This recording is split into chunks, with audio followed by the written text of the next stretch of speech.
Morodaji! I hope you're all having yourself a wonderful, fantastic, extra spectacular, and positively amazing day today!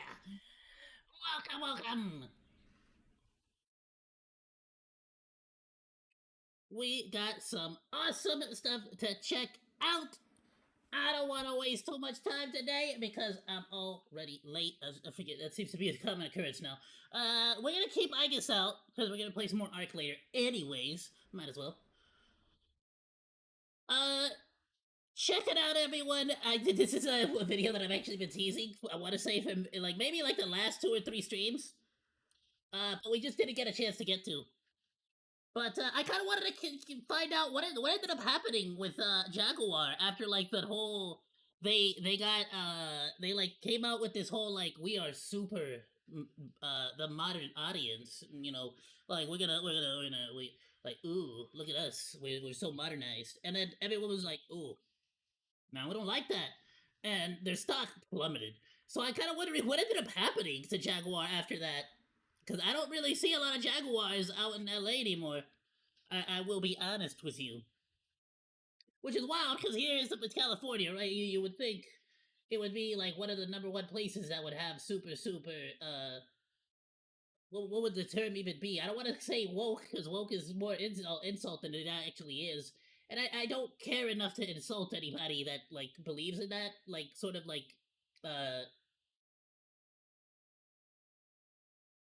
that way of thinking, that sort of woke way of thinking. What else can we call it? I like to call it the modern audience way of thinking, because that's kind of what they've been calling it this whole time. Sorry, I'm setting up my my stuff here. Perfect. Okay, cool. Alright, Monos, let's get right into it. Core Site, have we reacted? I don't think we have, because I'm not subscribed. I don't think we reacted to Core Site before, so be sure to go drop him a like, go drop him a sub, all that good stuff. Let's get right into it, and I'll be keeping an eye on audio.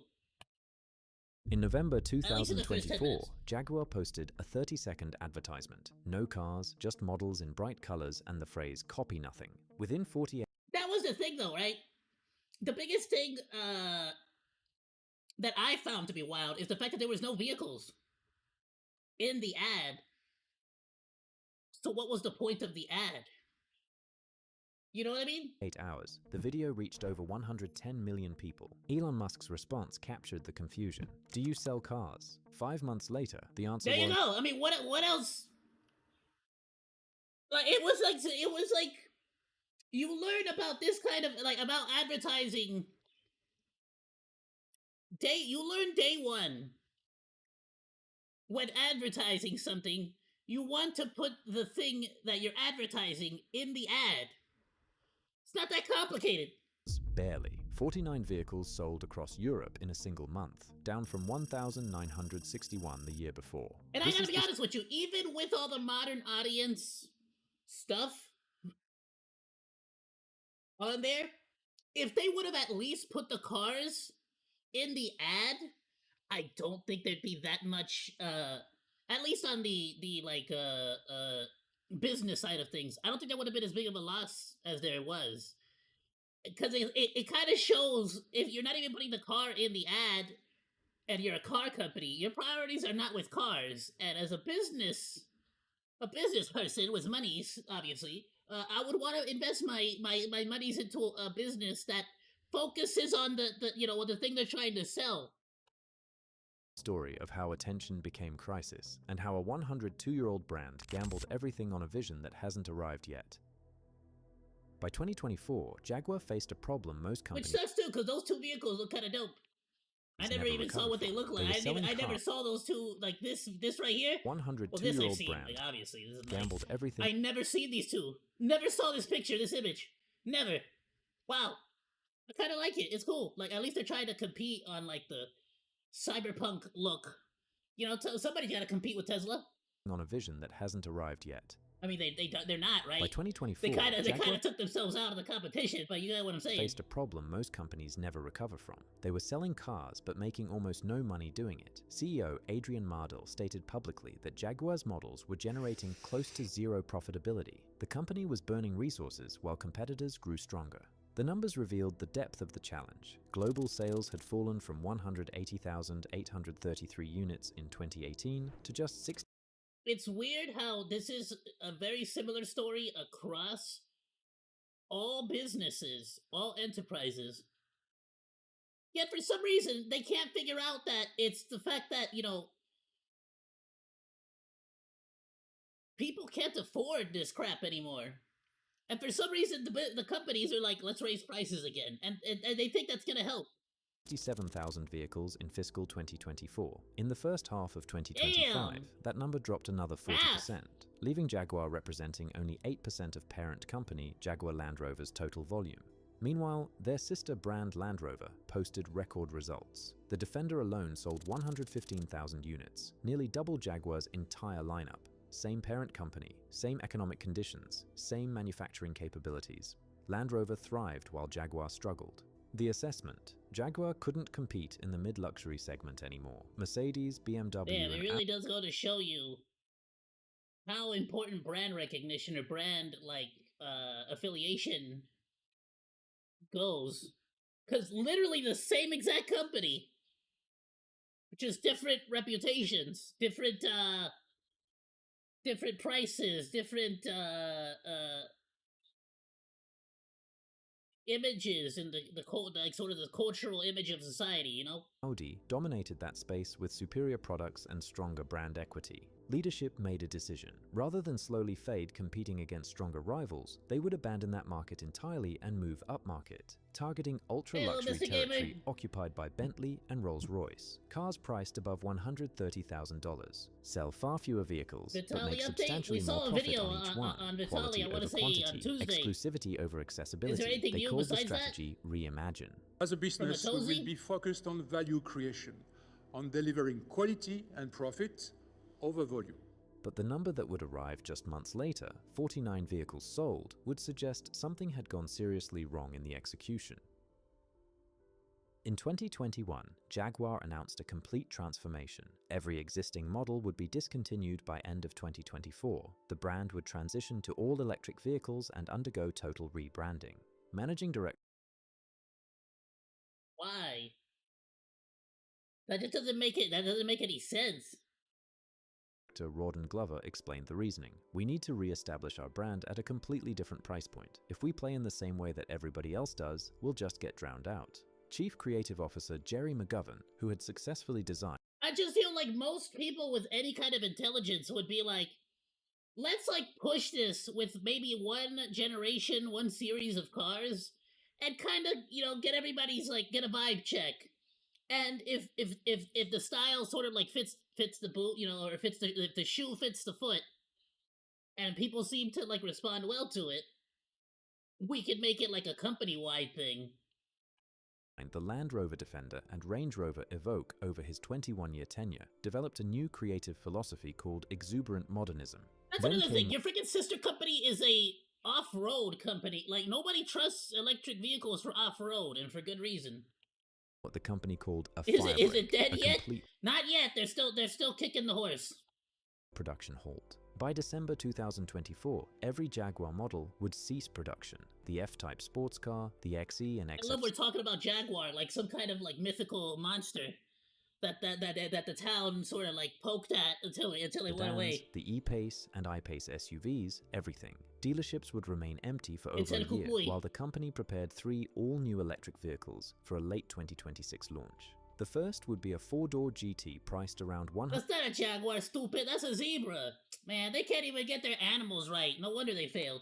$130,000 with a targeted range of up to 478 That's not what Jaguars look like. Roughly twice what traditional Jaguar sedans cost. look like. But the new lineup wouldn't arrive until late 2026. For more than a year, Jaguar would generate essentially zero revenue from new car sales, depending entirely on parent company Tata Motors' financial support. Leadership believed this dramatic break was necessary. The logic: you can't build loyalty to a new He's brand gonna get deported back to Russia? selling cars that represent That's something the old new. one. We can to check preview that the out. transformation, they plan to unveil the Type 00 concept car at Miami Art Week in December 2024. The last thing we saw was Tozi's update video on it. First, though, came the rebrand launch in November. Was it 15 Within minutes a 48 shame? hours of that I launch, think it was 15 the response I think it was would 15 determine minutes a the shame, strategy's actually. fate.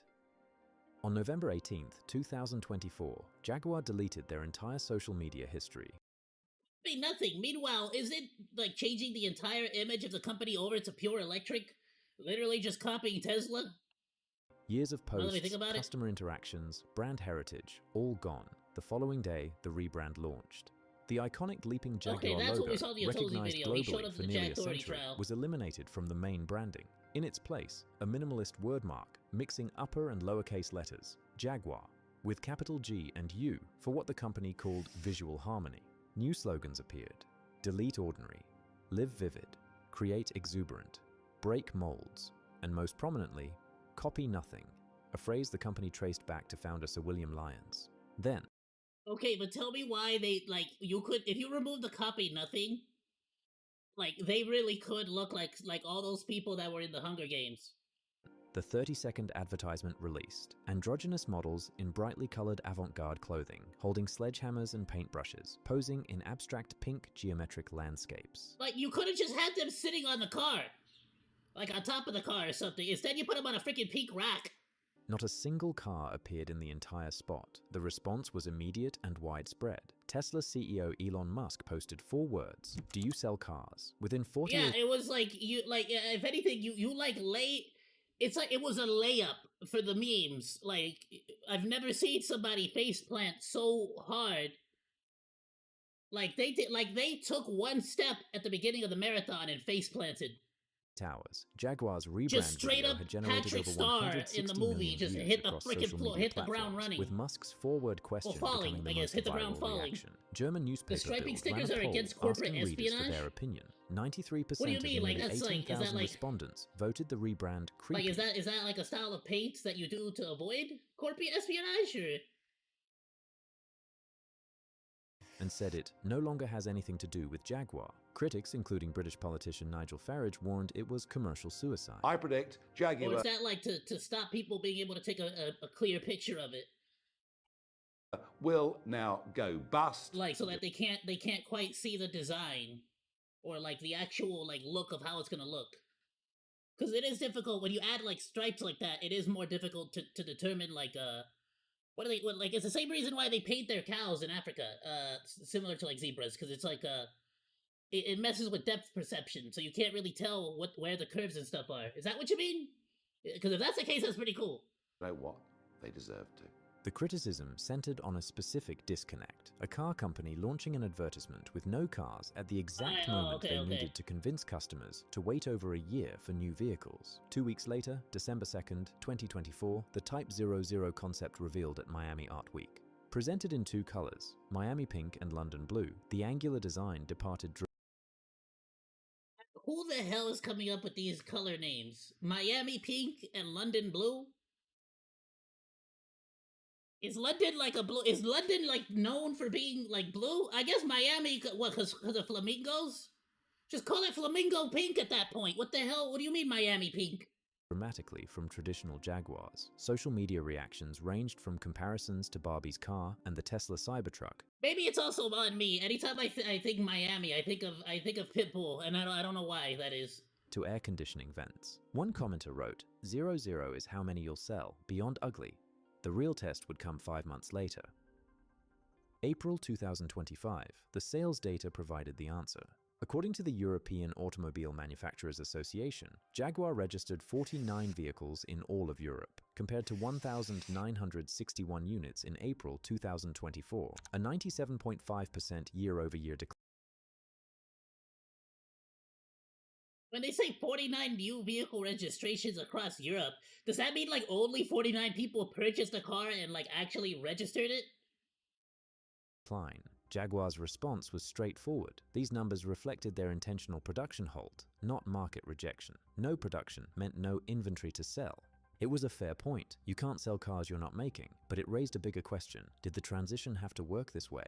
Competitors suggested it didn't. BMW kept selling their traditional 3 Series and 5 Series sedans, while introducing electric options like the iX and i4. Yeah, I was gonna say, it just seems like way too exaggerated of a like change, and way too much money. Like, because there has to be, like, no matter what, right? No matter what, if you're gonna make that big of a change, there's gonna be like a warehouse somewhere with like a bunch of these cars that just haven't sold. Period, right? I assume. Result, electric vehicle sales rose 32.4% year over year in How many Q1 orders, though? 2025. That's a good question. This worked because it gave customers control. Those ready for electric could buy immediately. That's a good while those question. not I wonder how many orders were placed and how many orders were canceled after the ad. That would be a very interesting number to figure. could continue with gasoline Just to sort of models see how many people were actually genuinely interested. But I also feel like, again, a lot of that is the fact that before Elon Musk got into politics, that was the go-to electric car. Nobody wanted anything else. Like even the Prius was like a meme vehicle. Nobody took the Prius seriously. without feeling abandoned or pressured. Mercedes-Benz integrated EQ Well, it was electric already a technology difficult into thing. their existing Like Nissan has an electric vehicle. Freaking Jeep has an electric variant. The freaking Toyota has an electric. I mean, everybody, like damn near, like freaking Ford has the electric Mustang.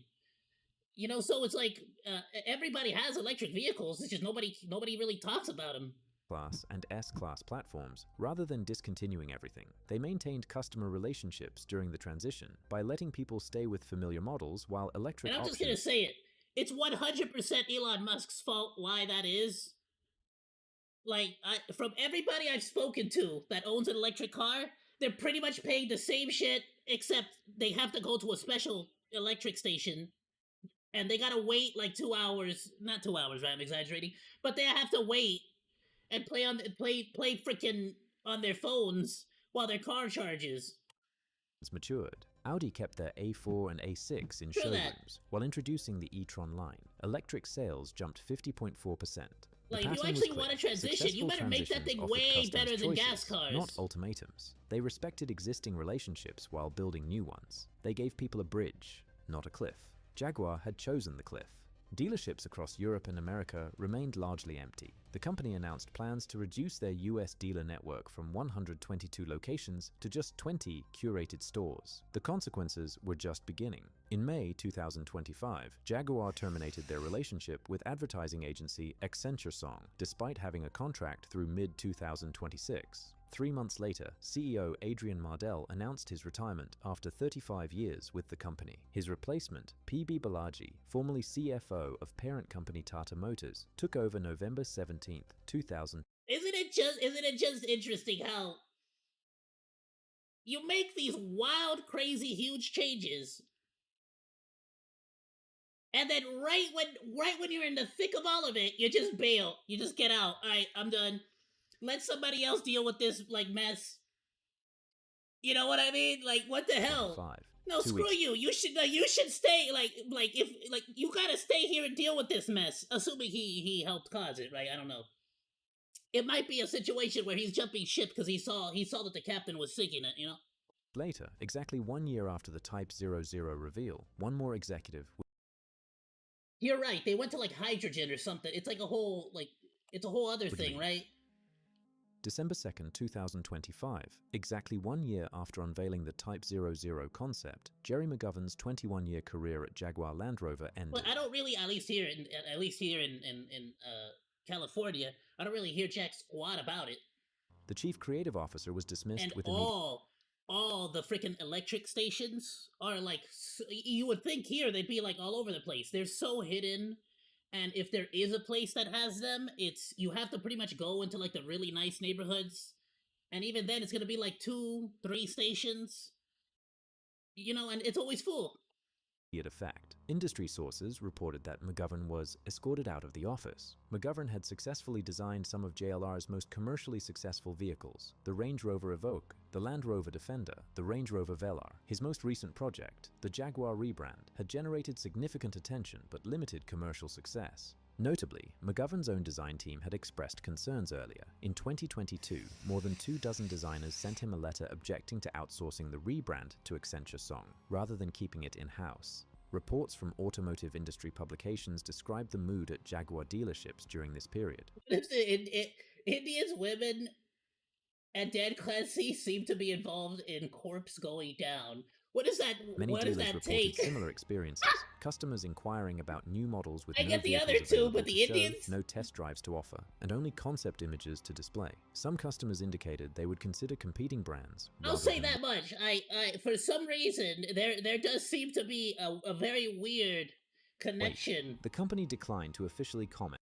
Disney, to ladies taking over, and then for some reason deciding, you know what, screw everything this company is about. I'm gonna do the complete opposite. And then they're like, I wonder why people don't like us. On McGovern's departure. 1 year after the rebrand launched, the consequences were clear. Sales collapsed 97.5%. And The ad agency was terminated, the because they took CEO down the retired, FBI? and the creative officer was escorted out. Those damn spam callers! I freaking knew Meanwhile, it. parent company Jaguar Land Rover Nah, posted bro, they're gonna get tired. Eventually, they're gonna get tired of all those YouTubers that keep trolling them, and they're gonna come back harder, record bro. profits of £2.5 I'm calling it billion right now. Those in call fiscal centers are year gonna be the death of us. 2025, driven entirely by Land Rover's success. The luxury car market remained healthy, competitors were growing. The challenge was specifically Jaguar's approach. The question became, what exactly went wrong? December I don't think anybody was asking that question. I don't think anybody asked. I think everybody knew the answer, but I don't think anybody asked. I think everybody had a very, very clear, like we knew exactly what went wrong. 2025. Nobody was allowed to say it, or you'd get canceled, right? But we all knew what went wrong. Jaguar exists in a state of transition with an uncertain outcome. No new cars are being sold, production remains halted, the first vehicle from their electric lineup won't arrive until late 2026 at the earliest, over 2 years after. Just who the hell thinks of that? We're a car company. What's our next plan? We're gonna stop selling cars. What? Yeah, we're gonna halt the production on vehicles. Alright? And then what? And then nothing. We're gonna wait. And then eventually we'll start making vehicles again. What do we do in the meantime? I guess just bleed. Just freaking bleed out. Oh, okay, genius. Genius! Where did you get your degree on business? I mean, because obviously some data suggests you're playing 4D checkers with this. Website traffic increased 110% after the rebrand. Research indicated that 20% more people I didn't now see know Jaguar was the. I figured it would be the ad. The ad was a problem. I didn't know they were just this stupid. I didn't know it went this deep. Paying more for, and awareness rose 23%. But awareness and actual purchases are different things, and the data available today points to 3 critical mistakes. First, Jaguar's messaging told existing customers their preferences represented the problem, not the solution. The "delete ordinary" slogan wasn't just marketing language, it was a declaration that everything before was ordinary, including the people who bought those cars. Compare this to successful reinventions. When Apple expanded from computers to phones, Steve Jobs didn't tell Mac users they were obsolete. When Porsche introduced the Cayenne SUV, they didn't abandon 911 enthusiasts. These brands respected their heritage while expanding their reach. They added, they didn't subtract. Jaguar. It reminds me a whole lot of what movies are doing right now.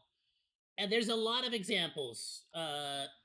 I don't want to go over, I don't want to, because I've done this point many times in the past. So I don't want to, but of course we have Rey Skywalker. Right, we have Rey Skywalker and Luke Skywalker. We got the new female, empowerment, modern audience situation. And if you like the old guy, he sucks now. He drinks alien titty milk. It's green. That's what he does. He sucks. He's an old man. He's a loser. He doesn't even want to fight anymore. He sucks. He's such a loser. He sucks, and that's it. Right? That's what we got. If you watch Willow,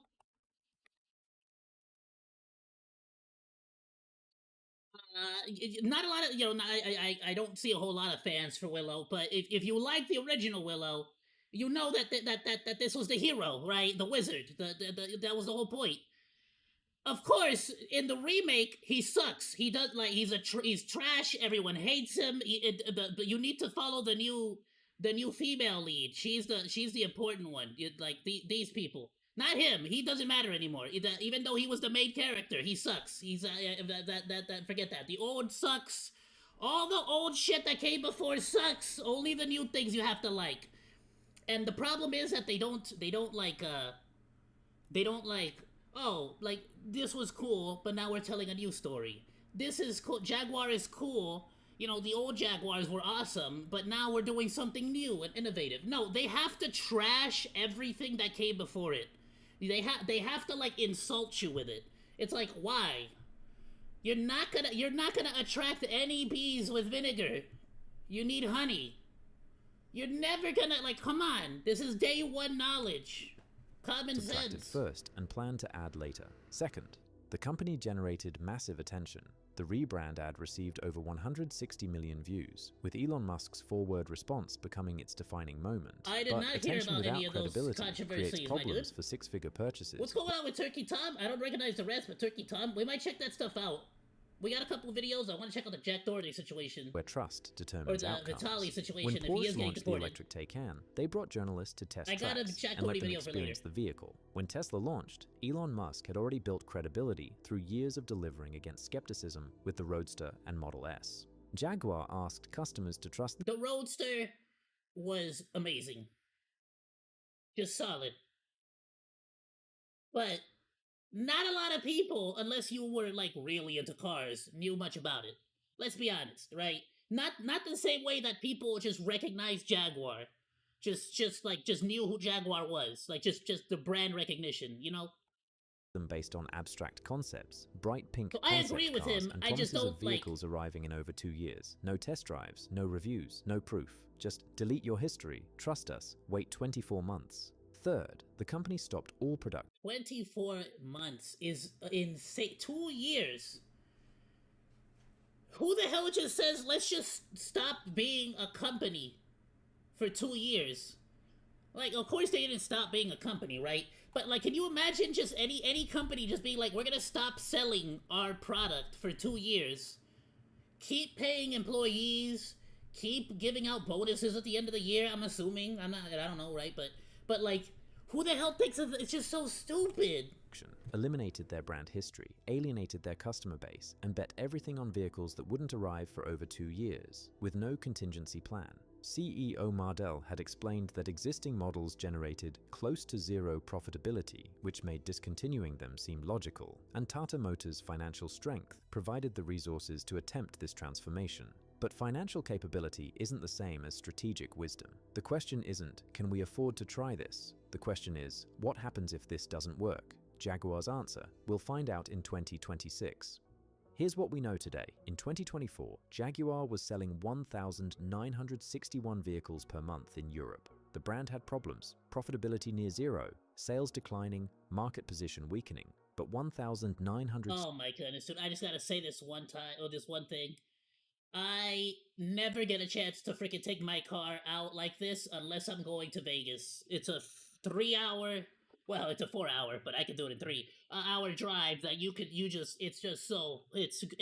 good, but damn, you gotta be careful. 61 customers per month still chose Jaguar over BMW, Your tires will melt out there, bro, in that Mojave heat. Damn. Mercedes, and Audi. In April 2025, that number was 49. The vehicles arriving in 2026 will determine whether this represents necessary transformation or excessive risk, whether the dramatic break created the space for reinvention or simply broke the connection with customers who might have made the journey if given the choice. The lesson for other businesses: courage and recklessness can look identical from the starting line. The difference only becomes clear at the finish. Courage respects what brought you here while building what comes next. It offers customers a bridge and lets them cross at their pace. Recklessness burns the bridge before confirming there's land on the other side. Jaguar burned the bridge in November 2024. They'll find out in late 2026 if there's land on the other side. But the number 40... Yeah, but they burned the bridge like Napoleon trying to escape. Like there were still, his men were still on the damn thing when he ordered them to take it down. Like, bro, like, let us finish crossing. 9 suggests they better hope there is. No, it was, I didn't realize how much more in-depth Jaguars, honestly, I mean, I'm trying not to insult them necessarily, but their stupidity, not because of all the modern, the modern audience stuff, but just the fact that, like, it's just so many stupid decisions back to back, absolutely no no backup plan, no safety net, no nothing. Like it just defies all like logic of any kind of like common business sense. Like you don't even have to be that good. Like you could run a lemonade stand, and I would and as long as you actually collected a quarter from everybody. No, screw that. As long as you actually sold the lemonade at this point at your lemonade stand, you are technically doing better business than Jaguar, because they're not even selling the freaking cars. Freaking lemonade stands are doing more better business than you at this point. Who the hell does this? Stupid. But I'll tell you what's brilliant. This channel, please go go give some love to Coruscant. Go drop a like, go drop a sub, share the video, comment so the algorithm knows that you like his stuff. I'll go ahead and link it on Discord. Mr. Gabriel, if you have a link to the to those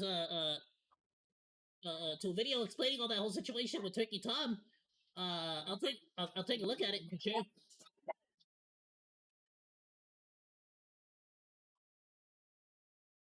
Might have to take a look at it a little bit later though. We got a couple videos for today, but for sure drop them.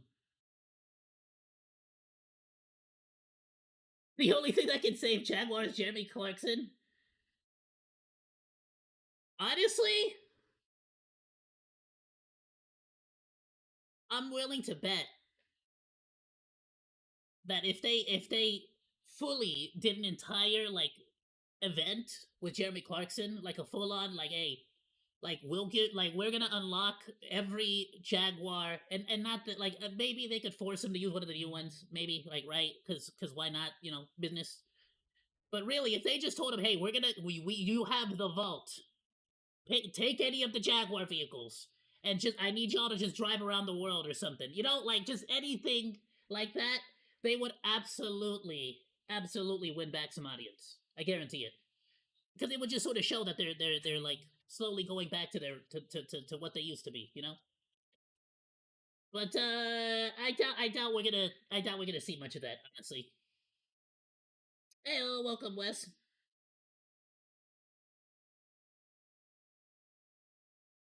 All right, let's go ahead and move on.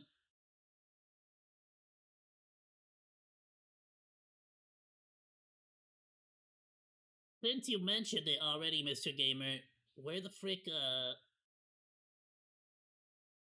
Alright, since you mentioned it anyways, I might as well freaking push this one ahead a little bit.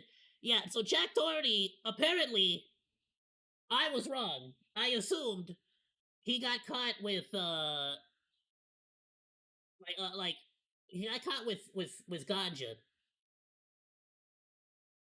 And then they were saying that he might have gotten caught with, what the hell's that one medication for people with ADHD? The one that makes you focus? Which you could theoretically, like in court, you could say that you had somebody in your vehicle that has it, yada yada. There's ways to get past it, like. But it sounds like, according to a Twitter post I saw, it wasn't what we thought it was. Whatever the hell that freaking that focus pill is. So let's freaking get right into it. Jack Doherty is apparently in more trouble than we thought. Change your name, Gotcha. Alright, for sure, welcome back. But let's check it out. So today I think this was in Miami as well, right? So I don't know jack squat about laws and rules in Miami. I'm just gonna say that much. For you guys, we have Jack Doherty, who was just arraigned, and we have an update regarding his okay. case. On top of that, we have 2 OnlyFans models. So that was confirmed. It's not like a rumor that it might have been the booger sugar. I can't say it for YouTube. Arrested at the airport and made a complete mockery about it. They completely humiliated themselves. And on top of that, we have a mouth-drooling moron who is so addicted to being on YouTube that he did the unthinkable on a live stream. But without further ado, let's get started with Jack. So addicted to live streaming that he did the unthinkable during a live stream. Did he was he beating himself off, or was he taking like, did he shit on the desk? Which one? Like, I can't think of anything. So I'm sure you guys remember a few more than months that. ago, Jack Doherty got arrested. Unless he straight up just popped someone in the head, like, or you know, something like Middle East Fox News style, like old school Fox News. Florida, and he got charged with possessing a small amount of weed. He got charged with, I believe, resisting or obstructing. So this shit was the funniest thing ever, because like his security guard was really trying to like. He was really trying to like security guard him from the police. Like, I'm pretty sure your job ends the moment the police are like, you're under arrest. Like, as soon as the police start arresting your client, I think your job is just done, right? Like, you gotta just sort of stand back. And he got charged with a felony. Now, at the like, time, if you're getting arrested, I'm just gonna as a security guard, I'm not gonna go to jail because you did something stupid. You hired me to protect you from getting injured, not from you. Like, you didn't hire me to protect me from yourself. We thought that it was a singular pill of Adderall because that's what the news was Adderall, reporting. that's what it freaking is. Apparently, that's not the case because Atozi went to the court today, boots on the ground, and he found out something very different. Take a look at this. At 9:40, they announced Jack Doherty. That's when I found out the guy who was spam calling and texting, he was there for another client who just wasn't showing up. So that wasn't related to Jack. Jack's attorney was sitting on Zoom. So that guy is apparently named Moses. So, Wait, they're on Zoom? Who the hell goes to court on Zoom? Is that a thing? Well, I've seen it be a thing in incredibly rare instances, like where somebody literally can't leave their house type shiz. Then you know, like my 500-pound life, like I can't get out of my couch. Like, you know, that kind of judge announces all of his stuff. But what surprised me with this was the fact that he didn't announce the pill or the alleged Adderall that we thought it was about. He announced cocaine. So just from the judge's mouth. I misheard, or the judge misspoke. That's a different substance. It sure is indeed, and this yeah, this changes things a lot for Jack Doherty because even though that kind of makes sense because you could like absolutely stuff it into like a pill, a little capsule, and then just like bros could just pop it open at any time they wanted it. It's the same level felony. One is worse than the other, and I'll explain to you why. Because Jack Doherty, if it was one is worse than the other, yeah, you don't say. Singular pill of Adderall that is not in a prescription bottle, well, he could say, well, I have a prescription, or I had a prescription, or I just bought one on the black market because you can't you can't prove beyond a shadow of a doubt that he's using it in an illicit way. Like, you could even like make some shit up about like, I had a friend who I gave a ride to, he might have dropped it because he was taking his medication for the day. Like there's so many ways to get out of that. Out, he could have some type of logical argument there. If it's blow, on the other hand, there is no defense. You cannot say anything. It's just straight up illegal. There's no questions about it. So that would be a lot worse. Did he, if that's the case, did he put those pills inside of an Adderall bottle to make it seem like it was Adderall? Right? Because otherwise, why would they report it as Adderall? Now, another thing is that the reason why it's possible that at first people were saying Adderall and now the judge is saying it's blow is because it took some time to test the substance. So maybe on the spot they thought it was Adderall, but then upon doing the testing, they found out it wasn't. So that's possibly what happened. Now, also what's interesting is that Atozi mentioned that Jack Doherty didn't even bother showing up. His attorney appeared on Zoom, and he seems to think that it could potentially get him more time because he's showing... I mean, if it's genuinely...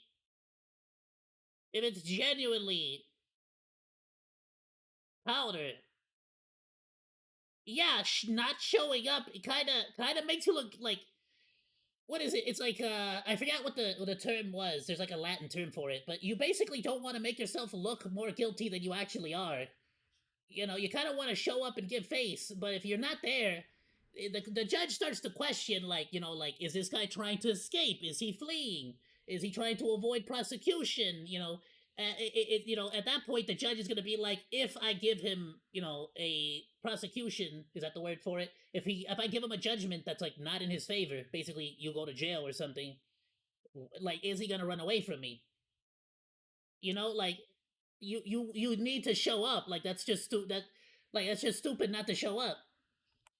It's too important to even show up to court. Yeah, at the end of the day, I don't think this is going to be too life-ruining for him at all. He'll probably get some... The proceeding can be a strain on someone and feel like a punishment in itself. Bro, look at Vitaly.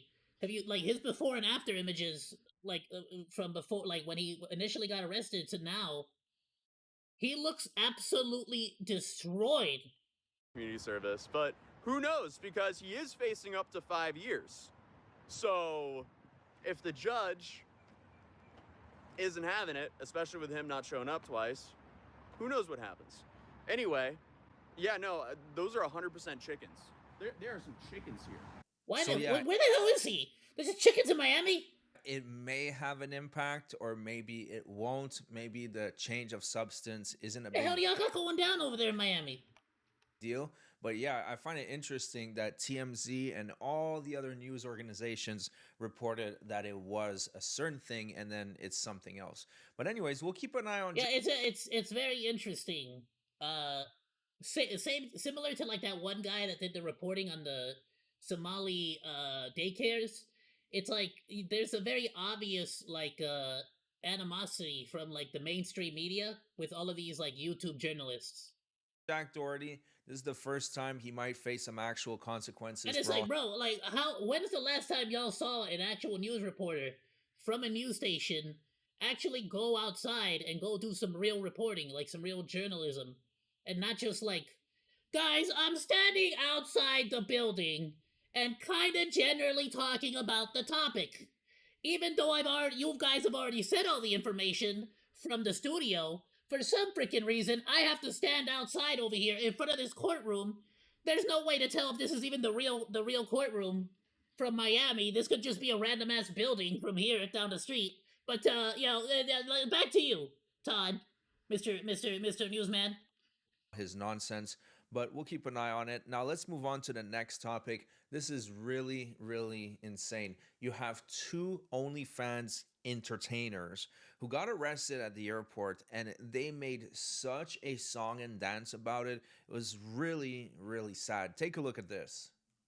Two intoxicated OnlyFans models were kicked off an American Airlines flight in Miami after refusing to leave first-class seats they weren't assigned to. But instead of being mortified by the cringy incident, they happily posted these videos boasting about it. Sonia Blanchard and Jordan Lantry caused a viral scene. The thing is that absolute, like, when it comes to OnlyFans, this is all advertisement for them. The more attention they get, the more, like, there's people out there that want, like, that's what they're looking for.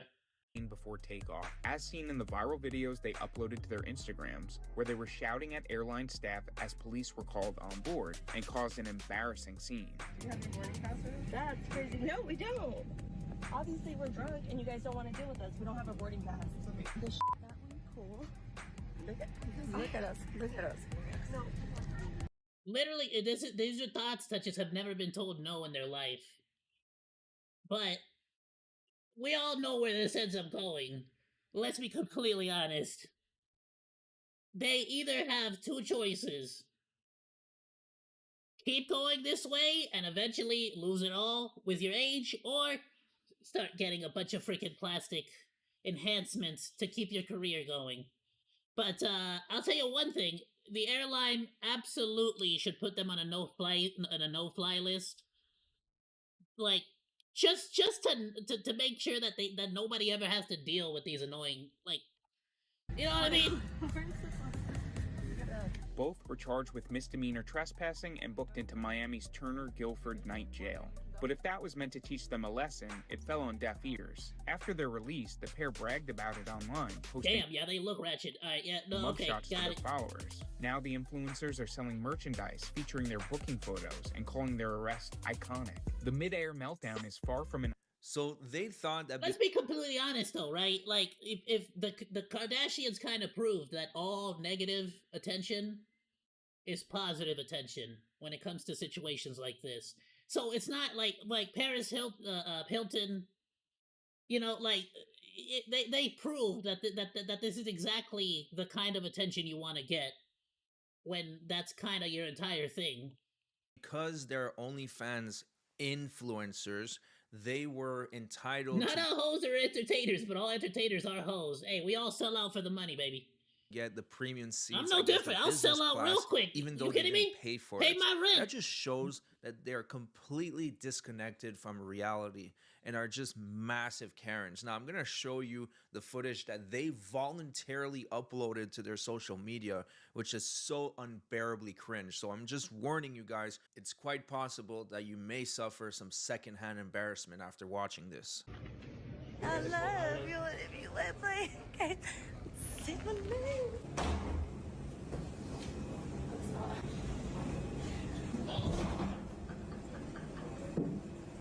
Yeah, but I genuinely do kind of want to know who's actually sitting at home, like, and like who's the actual fan base. Like genuinely, I want to know, like who. Like maybe I don't want to know. I'm imagining like the security guard from South Park with the lotion and on the hand, you know, from the you know what I mean.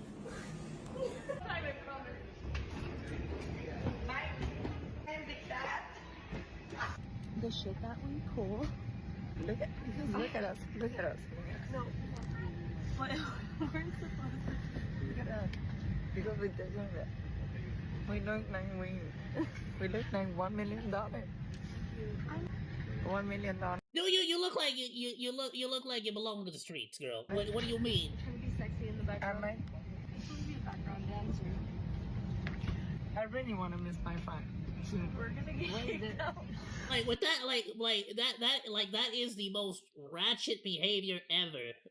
Like I really can't stand that kind of freaking. Should we just stay in Arizona tonight? I would be so embarrassed to be with them. That's crazy. No, we don't. Obviously, we're drunk, and you guys don't want to deal with us. We don't have a boarding pass. You know, they're saying they're worth $1 million. You might have spent $1 million on surgeries, but that doesn't mean you're worth more than 20 bucks. Anyways, after they got arrested, damn, maybe they were just adding up all the collected plastic they got going on. they did the split for some odd reason while they're in handcuffs. Total clout chasers. Really How expensive pathetic. is silicon?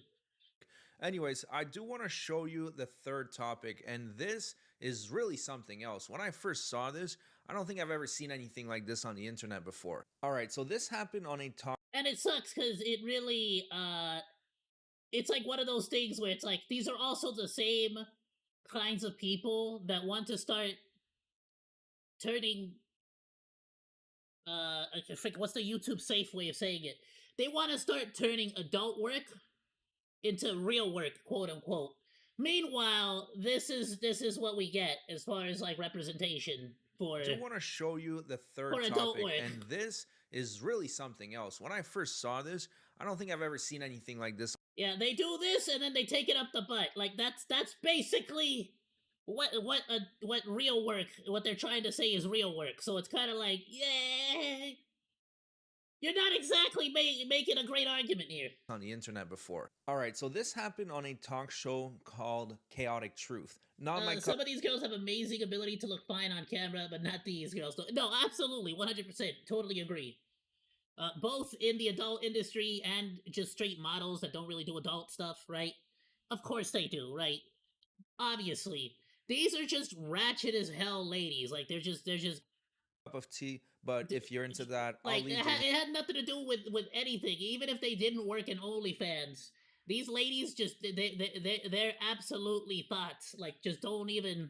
Hell no, that is ratchet as hell. The thing is that I know for a fact there's 100% men out there that obviously want ladies like that. Do you?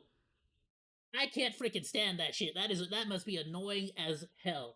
Link in the description if you want to watch it. I guess I don't put as much like there's like you know, everyone has their limit of like you can only like I will stand your annoyingness only by how much patience I have for your hotness, and it's like there's a limit. Some people, they got a really high limit. I want you to pay attention to the individual at the top right. And ladies, you know damn well that's true. And I've spoke like You know that like that 100%. goes by Mike. This guy is what you call a panel whore. So he goes on panels and panels, think and they he would just agree as loves well. talking to people on YouTube, which is perfectly fine. But he is so addicted to the internet that he did something completely insane. Now, I'm Hold on, not let me going go to back. say Who are we what talking about? he just mentioned to the individual at the top right that goes by Mike. This guy is what you call a panel whore. So he goes on panels and Okay, so this is Chaotic Truth's podcast, but it's Mr. Mike over here that we're discussing. Okay, got it. Sorry, just for. All right, so this happened on a talk show called Chaotic Truth. Not my cup of tea, but if you're into that, I'll leave the link in the description if you want to watch it. I don't like talking too much about politics or listening to too much about politics unless it's like a major event or something that may affect the entertainment industry specifically. Now, I want you to pay attention to the individual at the top right that goes by Mike. This guy Or if is it what has you to do with call like a panel California whore. specifically, So right? Because I he live here. goes on panels and panels, and he just loves talking to people on YouTube, which is perfectly fine. But he is so addicted to the internet that he did something completely insane. Now, I'm not going to say what it is. I'm just going to let you watch it, and you can tell me in the comments down below if you see what I'm seeing, because why can't you say it? See, now I'm scared. Like we're streaming on YouTube, bro. Don't get me in trouble. this is insane. Now, don't really pay attention to what's being said. Just take a look at what he's doing, and then we'll recap it after. Take a look at this. Andrew, who? Fresh and fit. Fresh and fit. Yeah, that was the first time I ever heard about OnlyFans in my life. Okay. That's the truth. Andrea, real quick. Oh, CT, you gotta say something. No, I was gonna say, so Andrea, but besides Fresh and Fit, who else? I think a bunch of copycats. I think a bunch of copycats popped up after that, but they're like the most famous ones I know. But you know, it started being more popular. Did he get a jug to pee inside of? Because he puts his water bottle down and then picks up like a jug or something. Don't tell me this dude's about to start pissing in a jug live to like what, Andrew, to not go to the bathroom? The one who came on your show, doesn't he be having them on there too? Andrew Wilson, yeah, he talks about it. Yeah. But so it became a thing, and he's a conservative too, right? It looks like an obsession. I'm sorry. So one thing I want to bring, what is he doing? He doesn't have them on any podcast. Okay, my bad. Whatever he has them on, I don't know what his technically. He doesn't have them on anything. I've seen him interview that girl who said his wife was a baby mama or something. Wasn't she an OnlyFans? Is that his? Is that what his is platform? I'm uncomfortable. I don't know what he's doing. That's the only thing I can think of. Pee bottle is minor compared to a shit bucket. You know what? Fair. Someone else's platform. Oh shit! Whatever podcast. Either way, about something that was a attention. reverse. That person was a reverse transgender person. They went to be a man, and they came back from being a man. It feels like he 100% was like aiming, trying to get it into the freaking like the hole. And shots were fired, but she started it, and then I just feel like it's so like brother, it takes 2 minutes, 5 minutes. Just go piss. Right? Is that what it is? Let's wait for the confirmation. He's wiping his hands. So one thing I want to bring to Andre, I want you to really think about this, Andre, because I think once you think about, because I kind of don't want to know, but now I kind of have to ask. Did he like have to hold it to aim? About this, you'll understand the why. Right, because he's wiping his hands like he has to clean it. But that's not cleaning nothing. That's a towel. Liberal people or people on the left, right? They all say one thing all the time, like just let everybody live their life. Right? That's one thing you hear from the left. And he like puts it to the side. Is that a goon rag? He has a place for the goon rag. What you hear on the right a lot of time from conservative, they are trying to correct. I don't know if it's a goon rag, but I'm just saying it's very conveniently placed. So what you just saw is a grown man in his 50s that is so addicted to YouTube that he just pissed in a bottle. I had to hear it just to confirm that what I saw was actually what I saw. Yeah. Instead of taking the 2 minutes it would take to go to the bathroom, he didn't want to miss 2 minutes of being. I love that we both had the exact same common sense. It would literally take 2 minutes. I really have never met a man that like really needed more time on air, so he decided unless you're like a nervous peer and you know there's no freaking stalls. I understand, but I've never seen any like piss in a bottle. Let's break it down. So here you can see he's emptying the like I'm not even that judgmental. If you're like a truck driver for UPS or like FedEx or some shit, all right, sure. I like bet like do what you gotta do to understandable situations can arise, and you can't stop this vehicle or whatnot. But you're just at home, bro. You're at your house. By drinking it, then he's removing the cap and putting it to the side temporarily. Then you can see him pull down his pants and adjust himself as he's bringing the bottle. Like, it's pretty freaking obvious. Like every single man instantly, like I feel like it's an instinct. We could tell what he was doing. To his Johnson, and then you use Brondo bottles because the pressure. He stays there and pisses Brondo, for about it's what plants crave. Minute, and after that he wipes his hand with a hand towel and just pretends that none of this even happened. This is what's going on in 2026. There's certain people that are so addicted to the internet that they can't even use the bathroom anymore because they're too afraid to miss 2 minutes of content. Nah, son, I refuse to even allow that to be his excuse. There is like, it has nothing to do with the podcast. It has nothing to do with the entertainment. Like, you could just there are 5 other people on this podcast that you could just be like, hey guys, I'm gonna step away. Like, they don't need Mike to be there. Mike does not need to be there. I'm sure these other 5 people can entertain the podcast for the 3-4 minutes that it would take for you to go to the restroom, Mike. That's just you being nasty as hell. Honestly, if this is what's going on moving forward, we are fucked. This is just calling it. If he does it during a podcast, he 100% does it. In in other times, like gaming, whatever the hell, he absolutely does. Insane. I never thought I would be able to see something like that's not like something you just suddenly that doesn't just suddenly come in your like you don't just suddenly think about that like, oh, that's a legit that's a valid move. Believe it, but that's definitely what happened. It looks like he heard about the little incident with Jeremy Hambley from the quartering and he said, you know what, hold my beer. Anyways, that's it for the video. Let me know what you guys think in the comment section. Don't forget to subscribe and I'll see you guys on the next one. My dad told me I'm not allowed to pee in blue Gatorade bottles anymore. You know what? Why do you specify the blue Gatorade bottle, OC? That's very, like... Is there a reason? Like, do you just not like the color blue? What's that about? Or is it, or is it just so that you know, like... Is it like a color code thing, like Frank from Always Sunny in Philadelphia? Like you only buy the blue Gatorade so that you know? You never confuse it. You're like, no. Nah, son, that's not the lemon Gatorade. That's not the green or the yellow Gatorade. That's pee. Like, just so you never get confused. If it's not blue, it's not for you. You know, like... If it ain't blue, it's not for you. That's pee.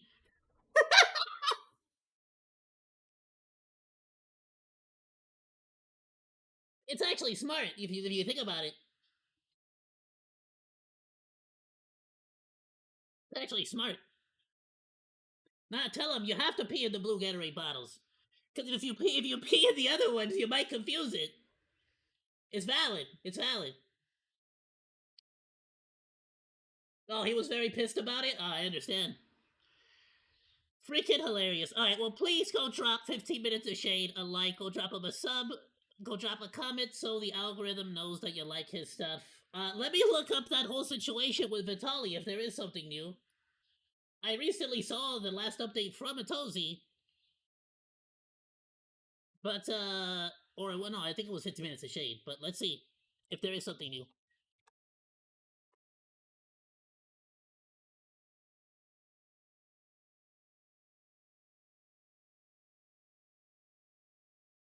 Well, TMZ is saying this. Hold up.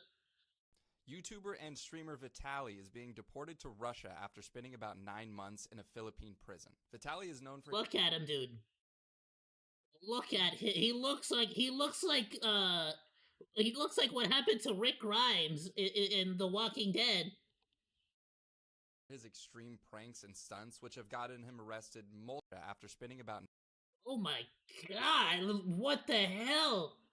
9 months in a Philippine prison. Vitaly is known for his extreme pranks and stunts, which have gotten him arrested multiple times in several countries. And he made a big mistake. Oh, the smug! I want to see the smug. His behavior sparked a mistake when he decided to take his antics. Bro really went from this with his smug ass face to this, like, God, and he has it, and this is just waiting for court. He could have potentially been actually sent to jail there. Streamer Vitaly is being deported to Russia after spending about 9 months. Spread outrage across the Philippines. He even got the attention of the president, who publicly condemned Vitaly's behavior and said it was not going to be tolerated. So he was put in a Philippine prison in April, and now, roughly 9 months later, he's being deported to Russia. I gotta be honest. Oh, hold on, TMZ. What the hell? This ABS is saying... They're saying that he's gonna be deported after serving his sentence. Oh, I don't know what the hell he's saying. I'm gonna need the captions on that one. Hold up. Alright, they don't got captions. We just gonna have to guess. Yeah. Oh, I think he said he's screwed. I think that's what he said. He said bad. Oh, I understood that one. Russia. I got that one. Harassment? That's bad. The sentence is now on queue for deportation back to Russia. So, ang palong topic natin ay yung tungkol sa missing sa... I understood that a little bit. Back to Russia, yeah. Suspect na hindi pa na-apprehend. So, unahin muna natin para paliwanag ang process of deportation. I turn it over to Attorney Arvin Cesar Santos ng Bureau of Immigration. Salamat po, Secretary Remulla. Ang process po ng deportation sa Bureau of Immigration is nag-issue na po ng deportation order against Vitaly Zdorovetsky, ang Board of Commissioners. Well, they just got him out there. Nakalagay po doon sa ating deportation order na ang pag-deport sa kanya ay subject to clearances ng NBI. Nah, he's not a U.S. citizen. He was on a visa. At saka yung courts kung saan siya nagkaroon ng kaso. Yung mga kaso po niya sa Taguig, RTC at NTC ay na-resolve na rin and deemed served na rin po yung penalty niyo doon. Kaya mga patin po ay pwede na rin po siyang i-deport soon. Nagko-coordinate na rin po kami sa pagde-deport ng lugar niya, yung bansa niya, which is Russia. Baka marahil nagtatanong kayo, si Vitaly po ay US. Boy, I was really hoping at some point they would switch it over to somebody who spoke a little bit more English, and that does not seem to be the case. Green card holder, pero Russian citizen. So, ang normal process niya na hindi yung country of residence, kundi yung passport of origin. Ang passport niya po ay galing sa Russia, kaya ganun po ang processing ng deportation. Pag nakuha na namin po ang necessary papers para sa mag-escort sa kanya, ang flight niya po ay magmumula sa Kalibo Aklan, Manila, Kalibo Aklan, diretso papuntang Moscow. Ito po yung mga ganap sa, humigit ko muna 1 linggo na siguro, no? 1 linggo lang. Ito po let this be a... Who's gonna send them to Ukraine? Reminder to all send them on the front lines in the Philippines that we welcome. Hey, bro, he could stream that.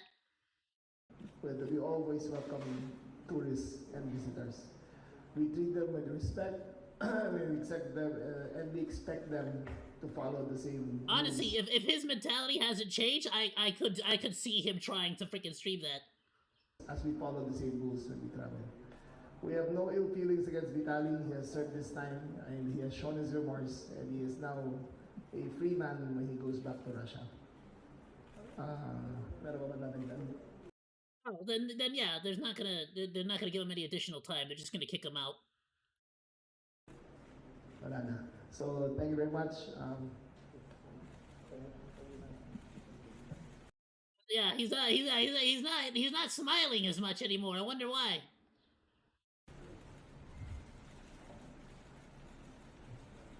Bro really said, it's like, I'm not about to. He was talking mad shit before. Now he's like, you know what? They finally said I could go. I'm not about to mess this up. Well, there you go. He is getting kicked back out to Russia.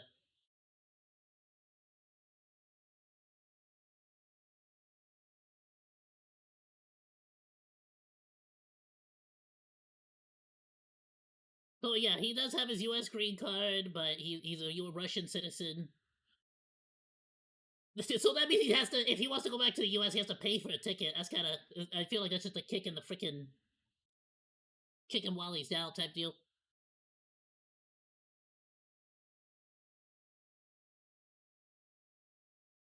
Do society a favor, tell him it's just a prank, and lock him back up. Yeah, people do not want him to leave. I definitely feel like he has absolutely, like, he definitely regrets it, right? Let's be honest. He definitely regrets it now. But 100%, they could have definitely, like, I would not be opposed to this guy being made an example of, and just given a year, like an additional year. But at the same time, it really comes down to, like, we'll see how he acts, because this is the first time he genuinely had any real repercussions, right? The Japan situation, or not the Japan, where the hell was he at? It was I don't remember where the hell he was. It might have been Thailand or something, but he freaking finished being an asshole over there, jumped over to a different country, and started being an asshole here. Similar to, like, Johnny Somali, who, like, theoretically was, like, arrested and gonna be facing some kind of, like, punishment in Japan. They sort of just, like, kicked him out of Japan, and that was the end of it. Then he freaking went to Korea, South Korea, to go make a mess over there. So it really depends on the individual. If Vitaly does actually, stop being a nuisance streamer, valid, sure, why not? I think it was worth it. But if he doesn't, then I genuinely feel like, okay, no duh, like it was too soft. You had to take away, because, like, losing a year of your life is it, like, that's a huge freaking, like, that's a huge reason to stop doing what you're doing. That is beyond career ruining. 6 months, I can see him just trying to bounce back and trying to get back into being a nuisance streamer. I really can. Institutions have the ability to destroy almost anyone. You're right. You're 100% right about that. Especially there, like, the ones in the Philippines. They're freaking insane. They're absurd. It's not quite the same as the ones here in the U.S. They're crowded as hell. But again, the only way to tell whether it worked is to wait and see. Just like with any crime, really. But I really hope that he learned a lesson here. I'll tell you one thing. I don't think he's gonna be going back to the Philippines. I'll tell you that much. If he does go back to being a nuisance streamer, it's not gonna be in the Philippines. I'll tell you that much. Well, if you guys want to go check out the video, I'll drop the link on Discord.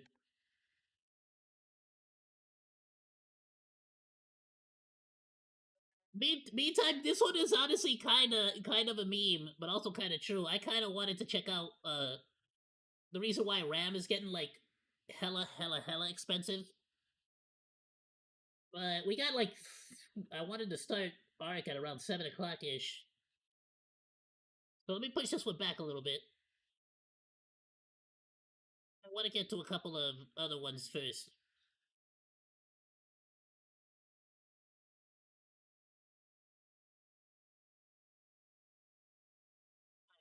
Alright, we'll do Kaisenat. I don't know if we'll do the Hassan one today.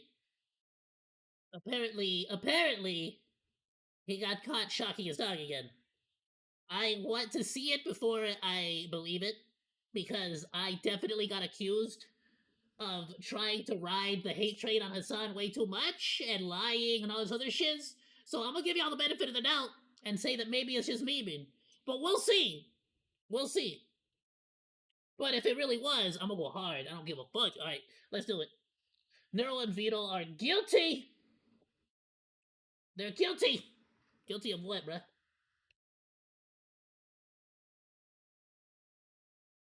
Nero's definitely guilty. She's gonna become our AI overlord. How dare you speak bad about our future AI overlord? Hey, bro, chill.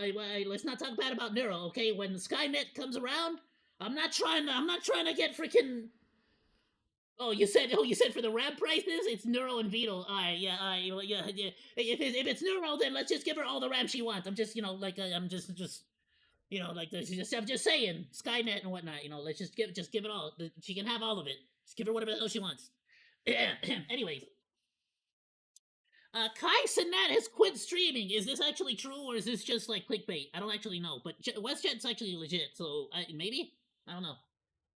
We'll get to the RAM price. I want to at least get through these three, so we'll get to the RAM prices. I'm genuinely curious. I worked in the PC field for a long time. I am fortunate enough that I don't need any RAM right now. I went all out when the prices were cheap, so I got lucky. But I actually do kind of want to know, just out of curiosity. But meantime, Kaisen freaking what the fudge YouTube? I pressed F, not I. Can't even swim. He just quit stream. I'm sorry. What'd you say? Hold on. What was that? Can't swim? What was that? Massive day for the unemployed. Kaisenat's in hot water and he can't even swim. He just quit streaming. That wasn't Kai. I don't think on that image. He uploaded a video to talk about his decision. I feel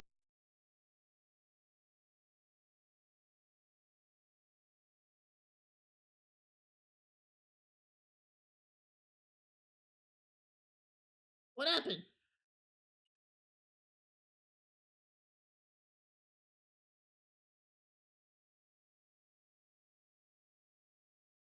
Massive day for the unemployed. Okay, the audio just cut out. Hot water and he can't even swim. He just quit streaming and he uploaded a video to talk about his decision. I feel Oh no, that's just in the video.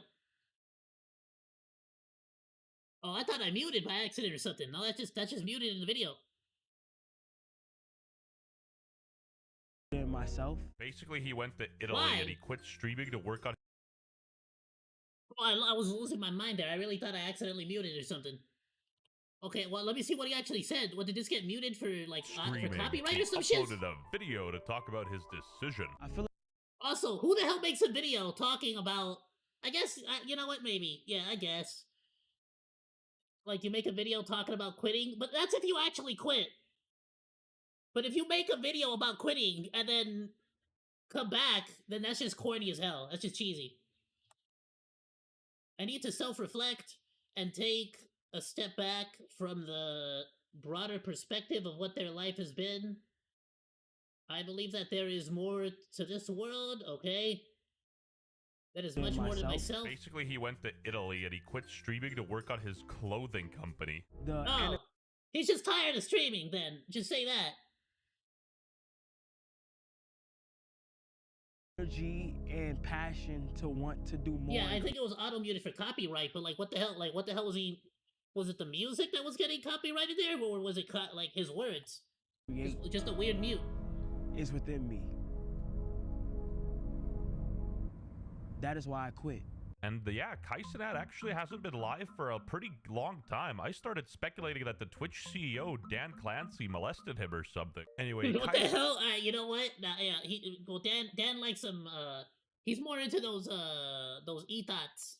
Kaisenat ended up dropping his merch called Vivette, and his #1 hater, Kickchamp, Kaisenat announced his clothing brand Vivette before building the schools in Africa. Anyway, you say that as if it's like a bad thing, but all I'm hearing is Kaisenat has a clothing brand and he's building a school in Africa. That's freaking dope as hell.